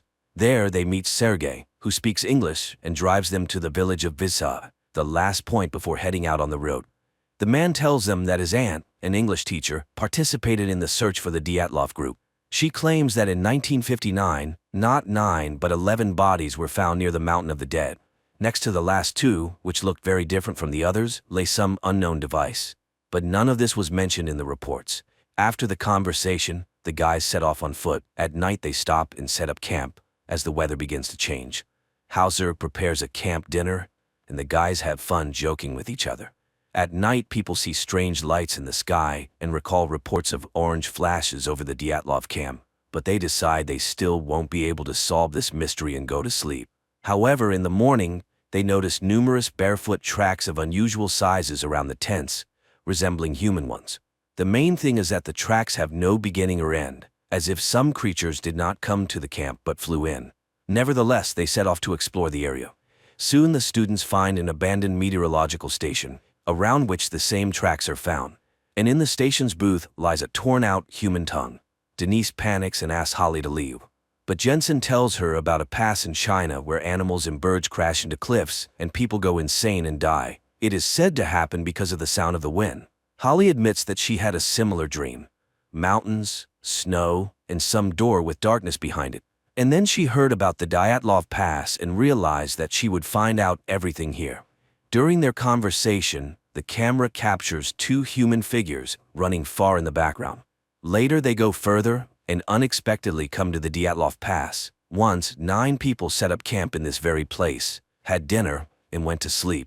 But somewhere between 9 and 11 at night, something that the authorities called an unknown irresistible force forced them to leave the tent in such horror that they cut it from the inside and ran into the night, where it was minus 28 degrees. Holly marks the places where their bodies were found. The first deceased, Rustem Slobodin, Igor Dyatlov, the group's leader and the most experienced tourist. It was probably his idea to leave the tent. Zinaida Kolmogorova was closest to the camp, the only victim who resisted, as her tongue and most of her oral cavity were torn out. Lyudmila Dubinina, Nikolai Thibault Brignol, Alexander Zolotaryov, Alexander Kolevatov. The cause of death for all was called hypothermia, but Rustem and Nikolai had serious skull injuries, and Lyudmila and Alexander had broken ribs, which was not observed in others. There were no signs of an attack on any of the bodies, no external injuries. Something broke the skulls of 2 men and the ribs of 2 people without leaving even bruises. Moreover, Alexander's body had a high level of radiation. But from where, and why only on him? Georgy Krivonashenko and Yuri Doroshenko, when others ran away, sat by the extinguished fire and froze to death. While Holly is conducting research, Andy is surprised that their group somehow covered 22 kilometers in one day. Everyone's watches, GPS, and even the compass stopped working. Some guys suggest leaving the mountains before it's too late, but Holly persuades them to stay and finish the film. At night, Holly notices that the Geiger counter starts signaling, and together with Jensen, they go up the slope, where they find a high but not deadly level of radiation. Unexpectedly, the students discover the entrance to a bunker, closed with an iron door. Holly wants to open it, although Jensen is categorically against it, as Russian authorities did not build it here for nothing, closing something dangerous in the mountain. However, it turns out that the door is open and just a bit frozen. Holly asks Jensen not to tell the others about the discovery to avoid causing panic among the already scared team. They return to the camp and settle for the night. Around 6 a.m., a huge avalanche roars down the mountains, killing Denise, injuring Andy, and sweeping away the tents and almost all supplies. At first, everyone quarrels, trying to find the culprit of the tragedy, but gradually they realize it was an attempt on their expedition. They help Andy and try to contact the outside world somehow.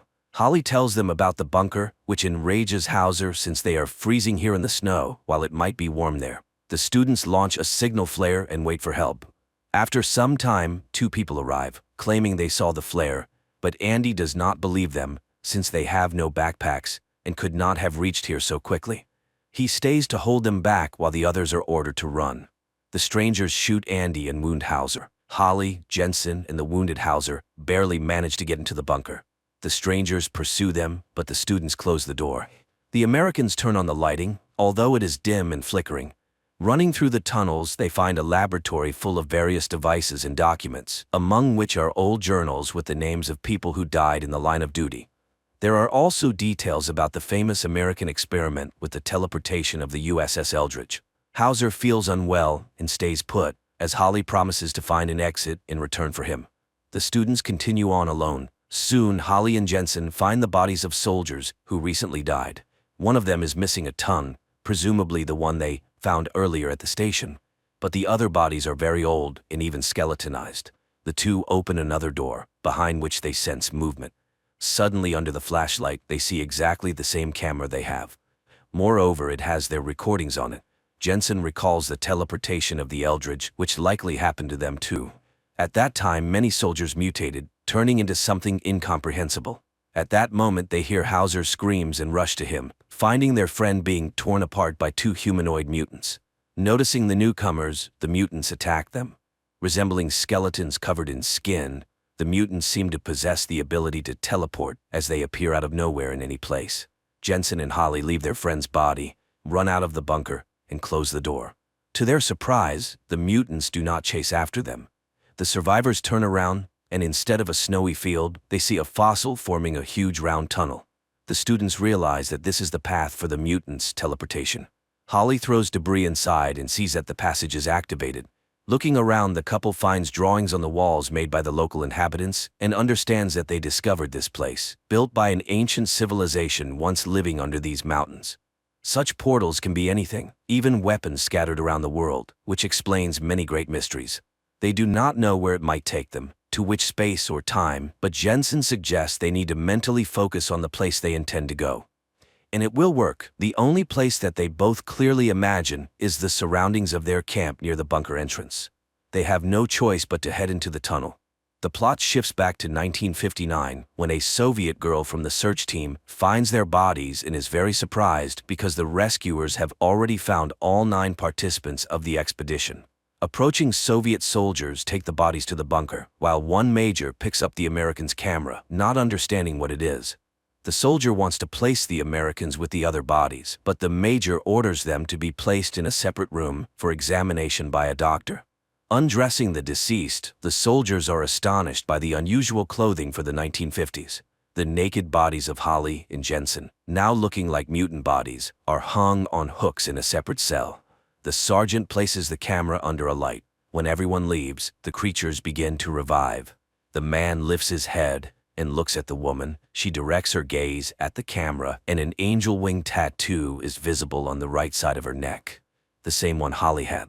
Despite some inconsistencies, the storyline adheres to most known facts, although the American-Russian creative team skillfully handled the mystified legacy of the USSR.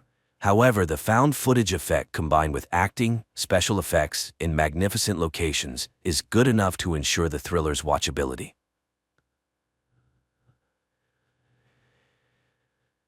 The story is set in a world grappling with a unique and terrifying epidemic. This epidemic, which has baffled scientists and experts for over 8 years, is spread through language and speech, making communication dangerous. The main symptom of the disease begins with a high fever, eventually causing the afflicted to speak incoherently, descending into madness. As a precaution, people have resorted to wearing headsets constantly, as the disease can be transmitted by hearing the speech of the infected. Those affected by the illness, known as jabbers, are swiftly quarantined and forcibly separated from their families, leading to public outrage and distress. The story introduces Murat, a linguist whose life has been profoundly altered by the pandemic. Isolated and lonely, he lives with his mother in an apartment, his life reduced to a series of cautious routines. Each day, Murat meticulously checks his temperature, a ritual that underscores the constant fear of infection. One day, Murat's attention is drawn to Sul, a young woman immersed in a book at a bus stop. Time seems to stand still as Murat is captivated by her presence. However, the moment is broken when she notices his prolonged gaze. Realizing he's been staring, Murat awkwardly shouts that no bus is coming and quickly departs, heading back home. The narrative continues as Murat, despite his reluctance, leaves his home to buy soap for his mother. While at the supermarket, he encounters an old woman who suddenly turns around and speaks incoherently, a clear sign of being a jabber. An alarm is triggered, announcing the presence of a jabber and urging people to evacuate immediately. In the ensuing chaos, everyone flees, except for the old woman and a young boy who is left behind without a headset. Murat witnesses the boy's mother crying outside. Driven by a sense of responsibility, Murat bravely re-enters the supermarket, gives his headset to the boy, and makes a narrow escape. Remarkably, Murat manages to avoid contracting the epidemic. Despite his close encounter with the jabber, he experiences a high fever but eventually recovers and returns home unscathed, soap in hand. Meanwhile, Anton, a high-ranking official at AEI, is desperately seeking a solution to the pandemic. He faces a setback upon learning that even young children are susceptible to the disease. However, his interest is piqued when he hears about Murat's incident at the supermarket. Intrigued by the possibility that Murat might be immune, Anton delves into surveillance footage to learn more. He observes Murat collapsing in the supermarket, but later continuing on as if unharmed, which deepens Anton's confusion and curiosity. In another part of the city, Murat visits the home of his mother's friend, responding to a desperate call for help. The friend's son, Arif's father, is exhibiting symptoms of the disease, speaking disconnectedly. Arif, holding on to hope, pleads with Murat to find a cure, believing in Murat's unique abilities. He even suggests collaborating with Murat's friend Ozgur, but Murat informs him that Ozgur has passed away. Arif, skeptical about Ozgur's death due to the lack of a proper funeral and the absence of his body, plans to meet with Errol, a businessman known for trading in information. Arif hopes Errol can shed light on whether Ozgur is indeed alive and assist in their quest for a cure. Meanwhile, Anton takes a deep dive into investigating the mysterious case of the headset left with a child at the supermarket. He discovers that the headset belongs to Murat, a linguist who was working on the pandemic case, but vanished after a disastrous fire that claimed the lives of his team. Intrigued, Anton intensifies his investigation. Delving further, Anton uncovers records of Murat visiting the emergency room with severe fever more than 12 times. Using video footage from the supermarket, along with a temperature detector, Anton confirms his suspicions. Murat is immune to the pandemic. He deduces this from the fact that Murat has surpassed the critical threshold of 4 high fever encounters, a significant discovery given Murat's 12 instances. In the meantime, Murat, spurred by Arif's belief in Ozgur's survival, decides to investigate further. He meets a businessman who offers them access to AEI's resources, allowing them to gather information independently and save costs. With newfound determination, Murat boldly infiltrates the AEI headquarters and navigates his way to the information hub downstairs. There, Murat searches for Ozgur's name and is initially disheartened to find records indicating his death. He clicks on the autopsy image,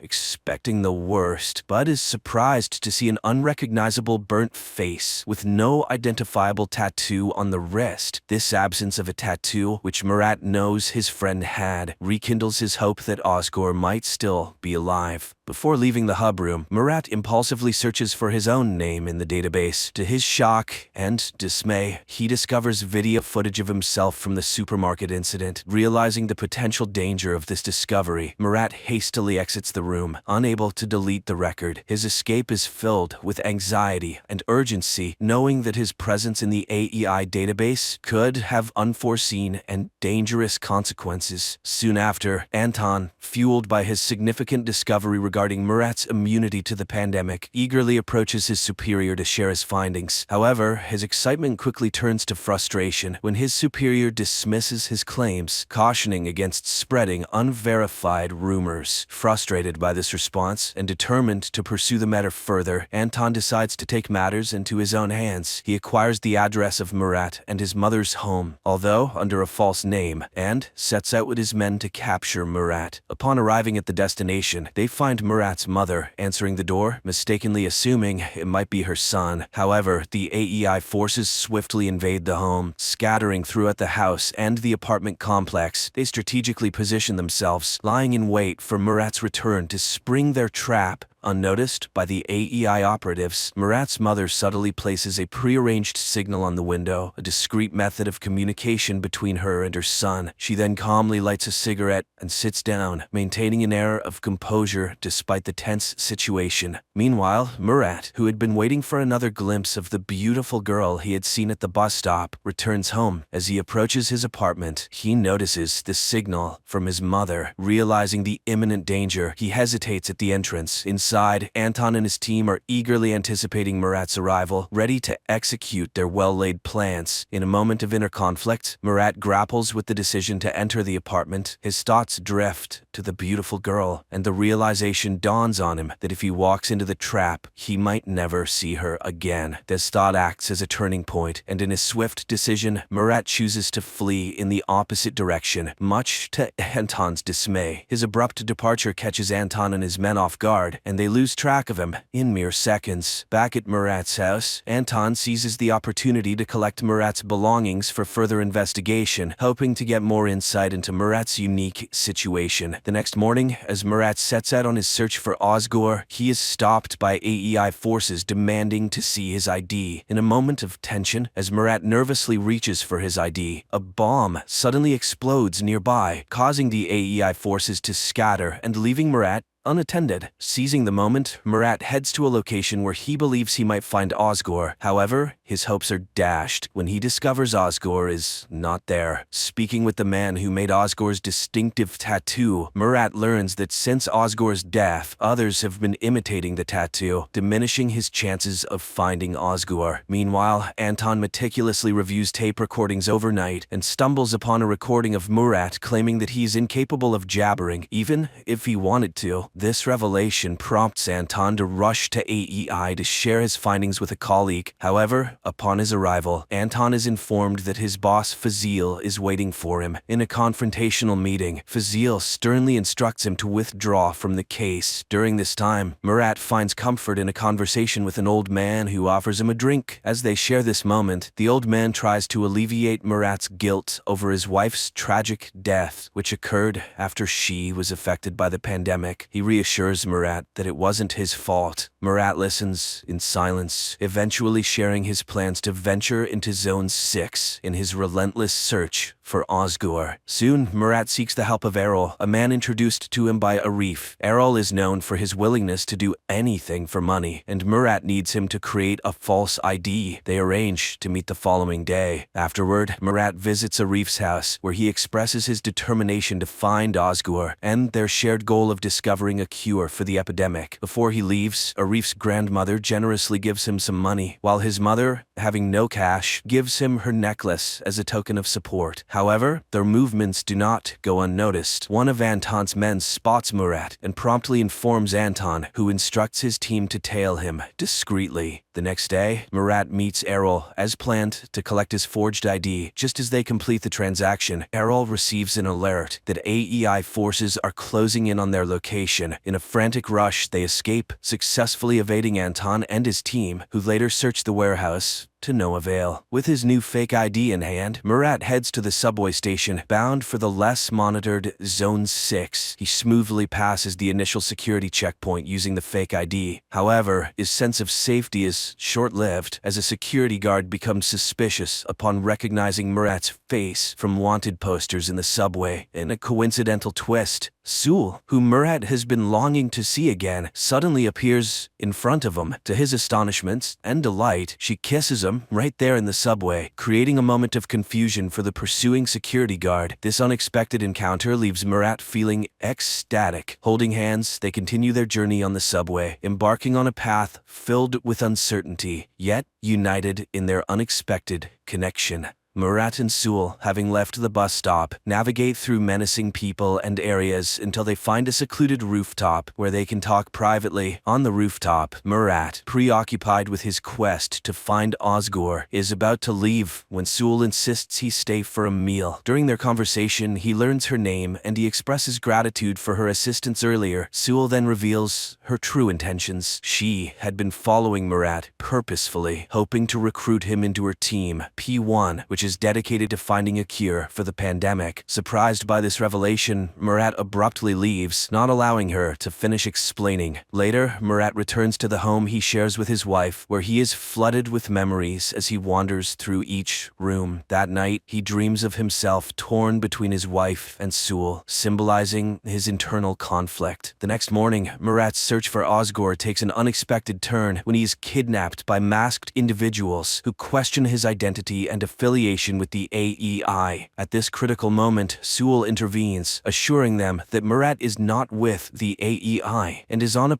personal mission. Murat convinces them of his intentions, and they agree to share information if they cross paths with Ozgur. Sewell then brings Murat to his studio where she works, and after apologizing for the earlier misunderstanding, she hosts a podcast. In the broadcast, she discusses the AEI's cruel practices, relating them to the unjust death of her boyfriend, and concludes by emphasizing the importance of finding a cure to end the crisis. Meanwhile, Anton retreats to his house, where his wife and son are quarantined in the basement due to the pandemic. While there, Anton senses he is being watched. Upon investigating, he finds no one, unaware that Fazil's right-hand agent is covertly observing him from a hiding spot. Somewhere else, Murat and Sewell's journey through the pandemic-stricken streets of the city continues. While walking downtown, Murat demonstrates his unusual resistance to the pandemic by briefly removing his headset near Jabber's, showcasing how his skull heats up without experiencing the usual symptoms. This unique ability intrigues Sewell, who sees potential in Murat's immunity. That night, Murat stays at the studio with Sewell, and upon waking up the next morning, he finds himself surrounded by the team Sewell had mentioned. The team members introduce themselves and request Murat's assistance. Initially hesitant, Murat warms up to the idea when Sewell assures him that joining the team could aid in his quest to find Ozgur. As part of their ongoing search for Ozgur, Murat and Sewell come across a hotel displaying the symbol that Murat associates with Ozgur. They decide to investigate by entering the hotel and seeking an audience with the hotel's boss. However, their encounter quickly turns dangerous. In a moment of quick thinking, Murat leverages his past experience and knowledge of recording voices to offer the boss a rare tape. This move impresses the boss, diffusing the tension and earning them a chance to sit and talk. As Murat and Sewell are about to explain their quest for Ozgur, their conversation is interrupted by a lady entering the room to deliver an item and collect payment. After she leaves, the boss encourages them to continue. Murat and Sewell reveal their search for the person associated with the symbol they possess. To their surprise, the boss informs them that the lady who just left was the one who brought the symbol to the hotel. Reacting quickly, Murat and Sewell rush outside to catch the lady, but they are too late. She drives away, showing no interest in engaging with them. This missed opportunity leaves Murat and Sewell with more questions than answers as they continue their journey in the uncertain and dangerous world. My friends, the continuation of the story is now on the screen in front of you.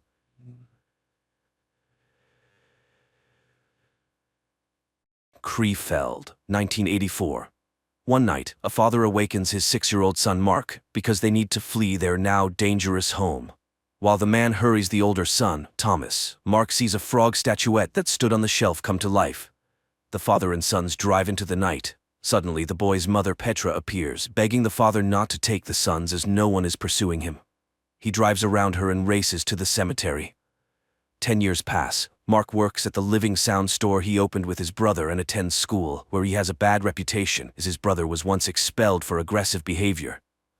Besides the boys, a lame kid named Memo works in the store, whom Thomas values for his loyalty. On his younger brother's birthday, Thomas gives him the Chronicle, an ancient book passed down in their family from generation to generation, telling of a parallel world called the Black Tower, full of terrifying creatures serving the Griffin, who wants to subjugate the world of humans.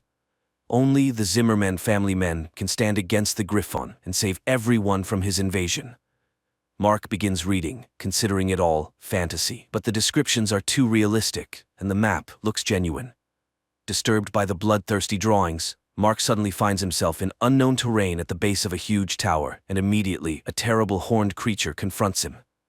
Mark runs and falls into a pit, and as the monster swings an axe at him, the boy screams in fear and finds himself back in his bed.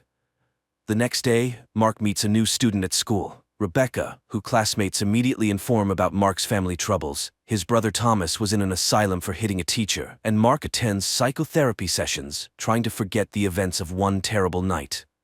But the girl isn't scared off, happily accepting Mark's invitation to the rooftop of the store, which is set up as a picnic area. In the evening, Mark finds Thomas at home, which is rare. Everything goes well until Petra starts a conversation about the asylum she put him in. Then Thomas invites his brother to look at evidence and drives him to the cemetery. They climb to the attic of the church where their ancestors had equipped a shelter. Thomas shows the father's belongings, missing a plumb bob.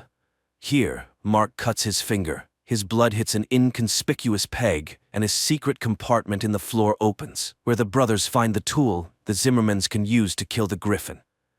But the moment Mark takes it in his hands, stone statues at the cemetery come to life, one appearing on the roof, blocking the brothers' way down. Nonetheless, they descend, but a stone devil jumps right in front of their car. A stone angel intervenes to protect the boys, and while the two statues fight, the brothers hide in the church.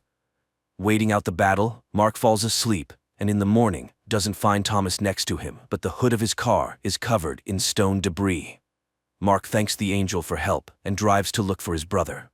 Opening the Chronicle, he hears voices advising to look for Thomas in the Black Tower. Mark goes to Dr. Peters, and it turns out that Becky is the daughter of his psychotherapist. Mark drives to the store, but his brother isn't there either. The boy opens the Chronicles and finds information about a portal located in the church. But then he gets scared by an unknown insect and ends up in a dense forest. Meanwhile, Memo, seeing that the brothers aren't in the store, calls their mother Petra, who immediately rushes to the police and reports the children missing. Mark finds Thomas, who rejoices that his brother has finally seen the truth, but learning that he simply teleported here, he concludes that his brother is a wanderer between worlds. In the morning, Thomas wakes his brother because nearby appear slave hunters. The boys run, but Thomas is wounded and captured, while Mark teleports to the store, terrifying Becky and Memo. Friends ask him to tell them everything, and he finally agrees. Meanwhile, in the Black Tower, one of the horned creatures reports to the master that they caught the Wanderer's brother, and he concludes that it's time for the return.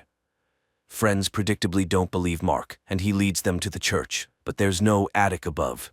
Becky considers this a cruel joke, as it was dangerous for Memo with his leg to climb up there. Mark gets angry, and the girl, offended, leaves. In rage, Mark hits the stone base of the statue, and these blows resonate in the caves of the Black Tower. At night, Mark goes to Memo because he needs help searching for his brother, and although he considers the boy crazy, he goes with him to the portal in the church. The boys follow the instructions from the book and find a door with signs in the basement. Mark performs the necessary manipulations, and the door opens. Astonished, Memo goes there and immediately notices that his vision has become normal, and his leg no longer hurts. And while the boy rejoices, the passage closes. Memo asks to remember how Mark returned home last time, and he shows how he closed his eyes, thought, and disappears, leaving Memo alone in a strange world. Memo didn't appreciate such a joke. Opening his eyes, Mark is horrified and tries to return for Memo, but it doesn't work. Then Petra enters, sees the Chronicles, locks her son in the room, and he falls into a rage, causing the walls of the Black Tower to crumble. Petra calls the doctor and he asks to release the son. Mark rushes to the church but only finds a note on a piece of wood that Memo is nearby. The boy returns to the store and, taking the necessary items, goes to Becky, where he tells her that Memo stayed in the Black Tower. He leaves her the Chronicles and a note asking her to take the book to Petra if they don't return. He goes to the world of the Black Tower and tries to find a friend, while Becky reads the Chronicles and ponders the boy's mental health. Mark emerges from the forest and, setting up a sound system on a cliff, plays Memo's favorite music. Meanwhile, the slave hunters capture a village where they seek a man with a loud voice. One of the boys, wishing to save his family, volunteers to become one, and they take him away, while a group of horned creatures goes to the strange sounds in the hills. At the same time, Becky shares Mark's secret with classmates and suggests conducting an experiment to animate a plant from the book. The volunteer is brought to the cave and seated in a stone chair. Now the griffin, wanting to speak, inserts its claw into the boy's back, and he voices its thoughts. While Mark is discovered by horned creatures, the boy runs from them when an unfamiliar man, completely wrapped in rags, covers the boy with smelly fish and hides him in a forest den. Meanwhile, Becky performs the ritual, dripping water on the flower, but young people vainly wait for some manifestations of magic. The flower remains dry. Becky suggests a last attempt at the portal, not noticing how a classmate puts the flower in a glass of water. At the same time, the horned creatures leave, and the stranger helping Mark removes the rag from his face, revealing himself to be Memo. But he's been in this world for 2 weeks, not 2 days. Then the boys see a caravan of slaves, and in one of them, they recognize Thomas. But while they can't help him, they themselves are noticed. The boys run from the pursuers and end up on a high cliff with no way out. On Earth, Mark's classmates come to the church and perform everything prescribed, but the door doesn't open. Then Mark grabs Memo, jumps off the cliff, and teleports to his room. Petra hears a noise in her son's room, runs there, and sees Mark and Memo, who now needs glasses again. Mark calls Becky and asks her to bring the chronicles, while a flower blooms on her desk, from which something terrible emerges. The next day, the boys begin developing a plan to save Thomas, especially since Memo now knows a lot about the world of the Black Tower. He built a hut on the shore of a lake where the caravans of slaves stop, following which one can find the place of the boys' confinement. Meanwhile, the Griffin is reported that the Wanderer between worlds has escaped, and it destroys its close. And Becky, waking up, finds a blooming flower, miraculously avoiding contact with the creature, and gives the chronicles to her father because she now considers Mark sick.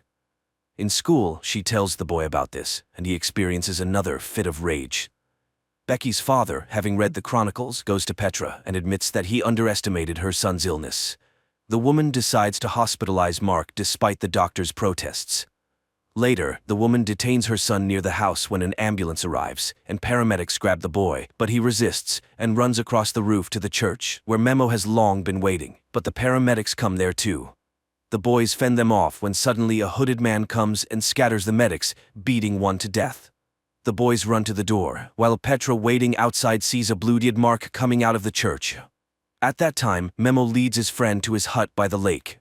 Meanwhile, the father informs Becky about Mark's deed and forbids her from leaving the house. He himself goes to the crime scene and confirms Mark's capacity for crime.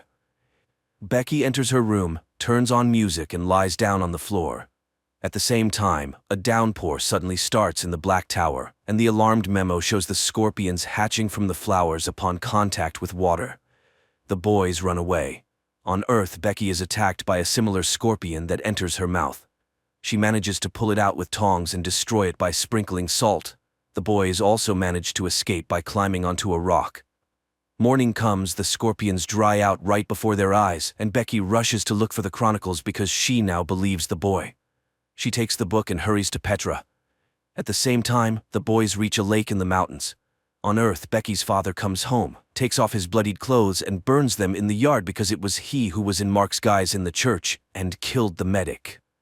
Meanwhile, a faceless wizard arrives at the Griffin, reporting that he did everything to prevent the boy from returning to the human world. And Mark, at this time, admires Memo's cabin and is surprised by the changes in his friend. From the cabin, one can monitor the paths, and the caravan will not pass by unnoticed. But just in case, the boys set up signal cans. Becky comes to Petra, where a detective arrives, who also notes the oddity of what is happening. The girl tells everything she managed to find out about the Zimmerman family, and only then notices that she forgot her backpack with the chronicle in the classmate's car. Mark and Memo spend the evening by the fire, developing a plan. Mark can go to the mines, find Thomas, and teleport home with him. Memo is ready to walk to the portal that Mark will open, but the boy needs to train in teleportation. At this time, the wizard reports the plans of the boys who stopped at the lake. The Griffin orders their capture and reminds that he does not need complications in the human world yet. In the morning, Mark wakes up feeling someone's presence, and going to the shore, hears the screams of a fish, which Memo catches, and guts. Mark remembers how and where he teleported, and begins training. At the same time, a messenger from the Black Tower comes to Dr. Peters's house, telling about Mark's appearance. The doctor is proud of himself because it was he who prepared the boy, invoking the necessary rage in him and cutting off his way to the world of people. After seeing off the guest, the doctor goes to Becky's room and discovers that she has disappeared. He gathers dust in her room and, tasting it, learns about everything she did during the day. Then he goes to a youth party where the girl went to get her backpack back. Meanwhile, Memo expresses the thought that fear is not necessary for teleportation, and Mark remembers the kiss with Becky and teleports to the town. He immediately returns, but it turns out that he was gone for 2 days. The boy finds out that strong emotion and a vision of the place to which one must move are needed for teleportation. At this time, Becky finds her water-soaked backpack in the kitchen, and opening the book, sees a bloomed flower. The girl realizes the threat looming over those present, takes a pack of salt, and goes to track down the monster. In the other world, Mark again hears someone's footsteps and sees his father, who accuses him of his own death. Memo brings him to his senses, but Mark is sure that someone is getting into his head. Meanwhile, Dr. Peters comes to the party when one of the girls is attacked by the monster. Becky rushes for help when her father stops her and, using hypnosis, orders her to leave.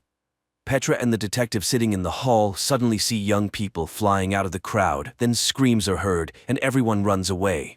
And in the middle of the hall remains an incomprehensible creature, resembling a many-legged scorpion. The detective pulls out a gun, but the monster attacks him, knocking the weapon out. And then Petra picks up the pistol and saves the detective. Then the doctor enters the hall and the killed millipede turns into a bear. In the morning, Mark wakes up again from the scream of the fish and, in irritation, argues with Memo. But his box of nails, which he uses to remove anger, turns out to be empty. He runs out to the shore, where Memo teases him and throws the nails into the lake. Then he reminds him of his father, saying that he is to blame for his death. In a rage, Mark hits Memo, thereby collapsing the walls of the Black Tower. The Griffin sends hunters after him. Meanwhile, Memo collects firewood and, returning to the lake, sees Mark hitting another Memo. He touches the body and it suddenly scatters, but the traces in the sand betray the direction of his run. Memo throws a stick and stuns the faceless wizard who disguised himself as Memo. The boys tie him to a cot, and he tries to deceive the guys, alternately taking the forms of their fathers. Only under the threat of fire does the wizard admit that he is Mamit, a creature capable of recreating thought and showing what people want to see. He did everything at the behest of the Griffin because he feeds on Mark's hatred. At that moment, the signal of the caravan's arrival sounds. And in the town they investigate an accident, although no one can understand how the circus bear got out of the cage. The detective asks Petra for a conversation and tells her that after her husband's self-immolation, they did not find a trace of his body. He was taking antidepressants, thanks to which he was able to see the true face of the prosecutor. And it was not human. The case was slowed down, and today they both saw a monster, not a bear. So, they need to look for the chronicles. At the same time, the doctor brings Becky to her senses and she remembers the story about the Mammoths who served the Griffin, to which her father reacts very aggressively, which makes the girl suspicious. The doctor locks her up. Mark and Memo follow the trail of the Horned squad to the mine, where people work. The commander of the Horned reports to the mine overseer about the failure of their mission and receives an order to process the tunnels with tar mud. Mark, to find Thomas, turns on the music system. The brother raises his hand, but the Horned ones immediately take him into the mine. Mark suggests waiting for darkness. At night the boys say goodbye, and Mark teleports while Memo distracts the guard. The boy finds his brother, but it turns out that the tar prevents teleportation. Thomas admits that he was used as bait. They even left him a plumb line. This means that the Griffin is ready to attack the human world, using Mark's power. At the same time, Memo runs to the portal, leading away the Horned squad, while the brothers argue about who will fight the Griffin. Mark shows his superiority by breaking through the cave wall with a plumb line. The brothers run away, and Memo falls into an ambush and loses fingers on his hand. Mark and Thomas catch up with the squad, and, having killed one of the Horned ones, find the injured Memo. Learning about the escape of the Wanderer, the Griffin emerges from his hiding place and flies in the footsteps of the people who at that time are driving to the portal in a captured cart. But at the very door, Thomas suddenly demands that Mark give him the plumb line. He refuses, and Thomas forcibly takes it, and then the Griffin appears above them. At this time, the detective and Petra take Becky out of the house, ignoring her father's protests. Mark comes to his senses and hears Thomas's voice from the mist, picks up the plumb line he threw, and realizes that his brother was captured by the Griffin. At that time, Petra, the detective, and Becky are trying to open the portal. And the Griffin calls Mark to battle, fueling his hatred. But the boy suddenly remembers his father's advice, calms down, and refuses to fight while Petra opens the portal. Becky manages to pick up Memo when Mark sees the enraged Griffin and wounds him with a plumb line, forcing him to drop Thomas. The boys drag him into the passage and close the door in the monster's face. Meanwhile, a Mamit in the guise of Dr. Peters kills another Mamit who will now work on Earth instead of him. It turns out that Dr. Peters is a Mamit in human form, and in the church, he killed the medic while in the guise of Mark so that the police would look for the boy and he could not return to the world of people. Sometime later, Petra comes to her sons in the hospital and asks for forgiveness for mistrust, but now she has seen everything herself and, together with the detective, is ready to support them. Mark thanks Memo for everything, goes to Becky, and, having kissed her, teleports her to the lakeshore, while new horned ones are born from stones in the cave. An entertaining adventure series, quite decently filmed by German cinematographers. And judging by the finale, there will be a second season too.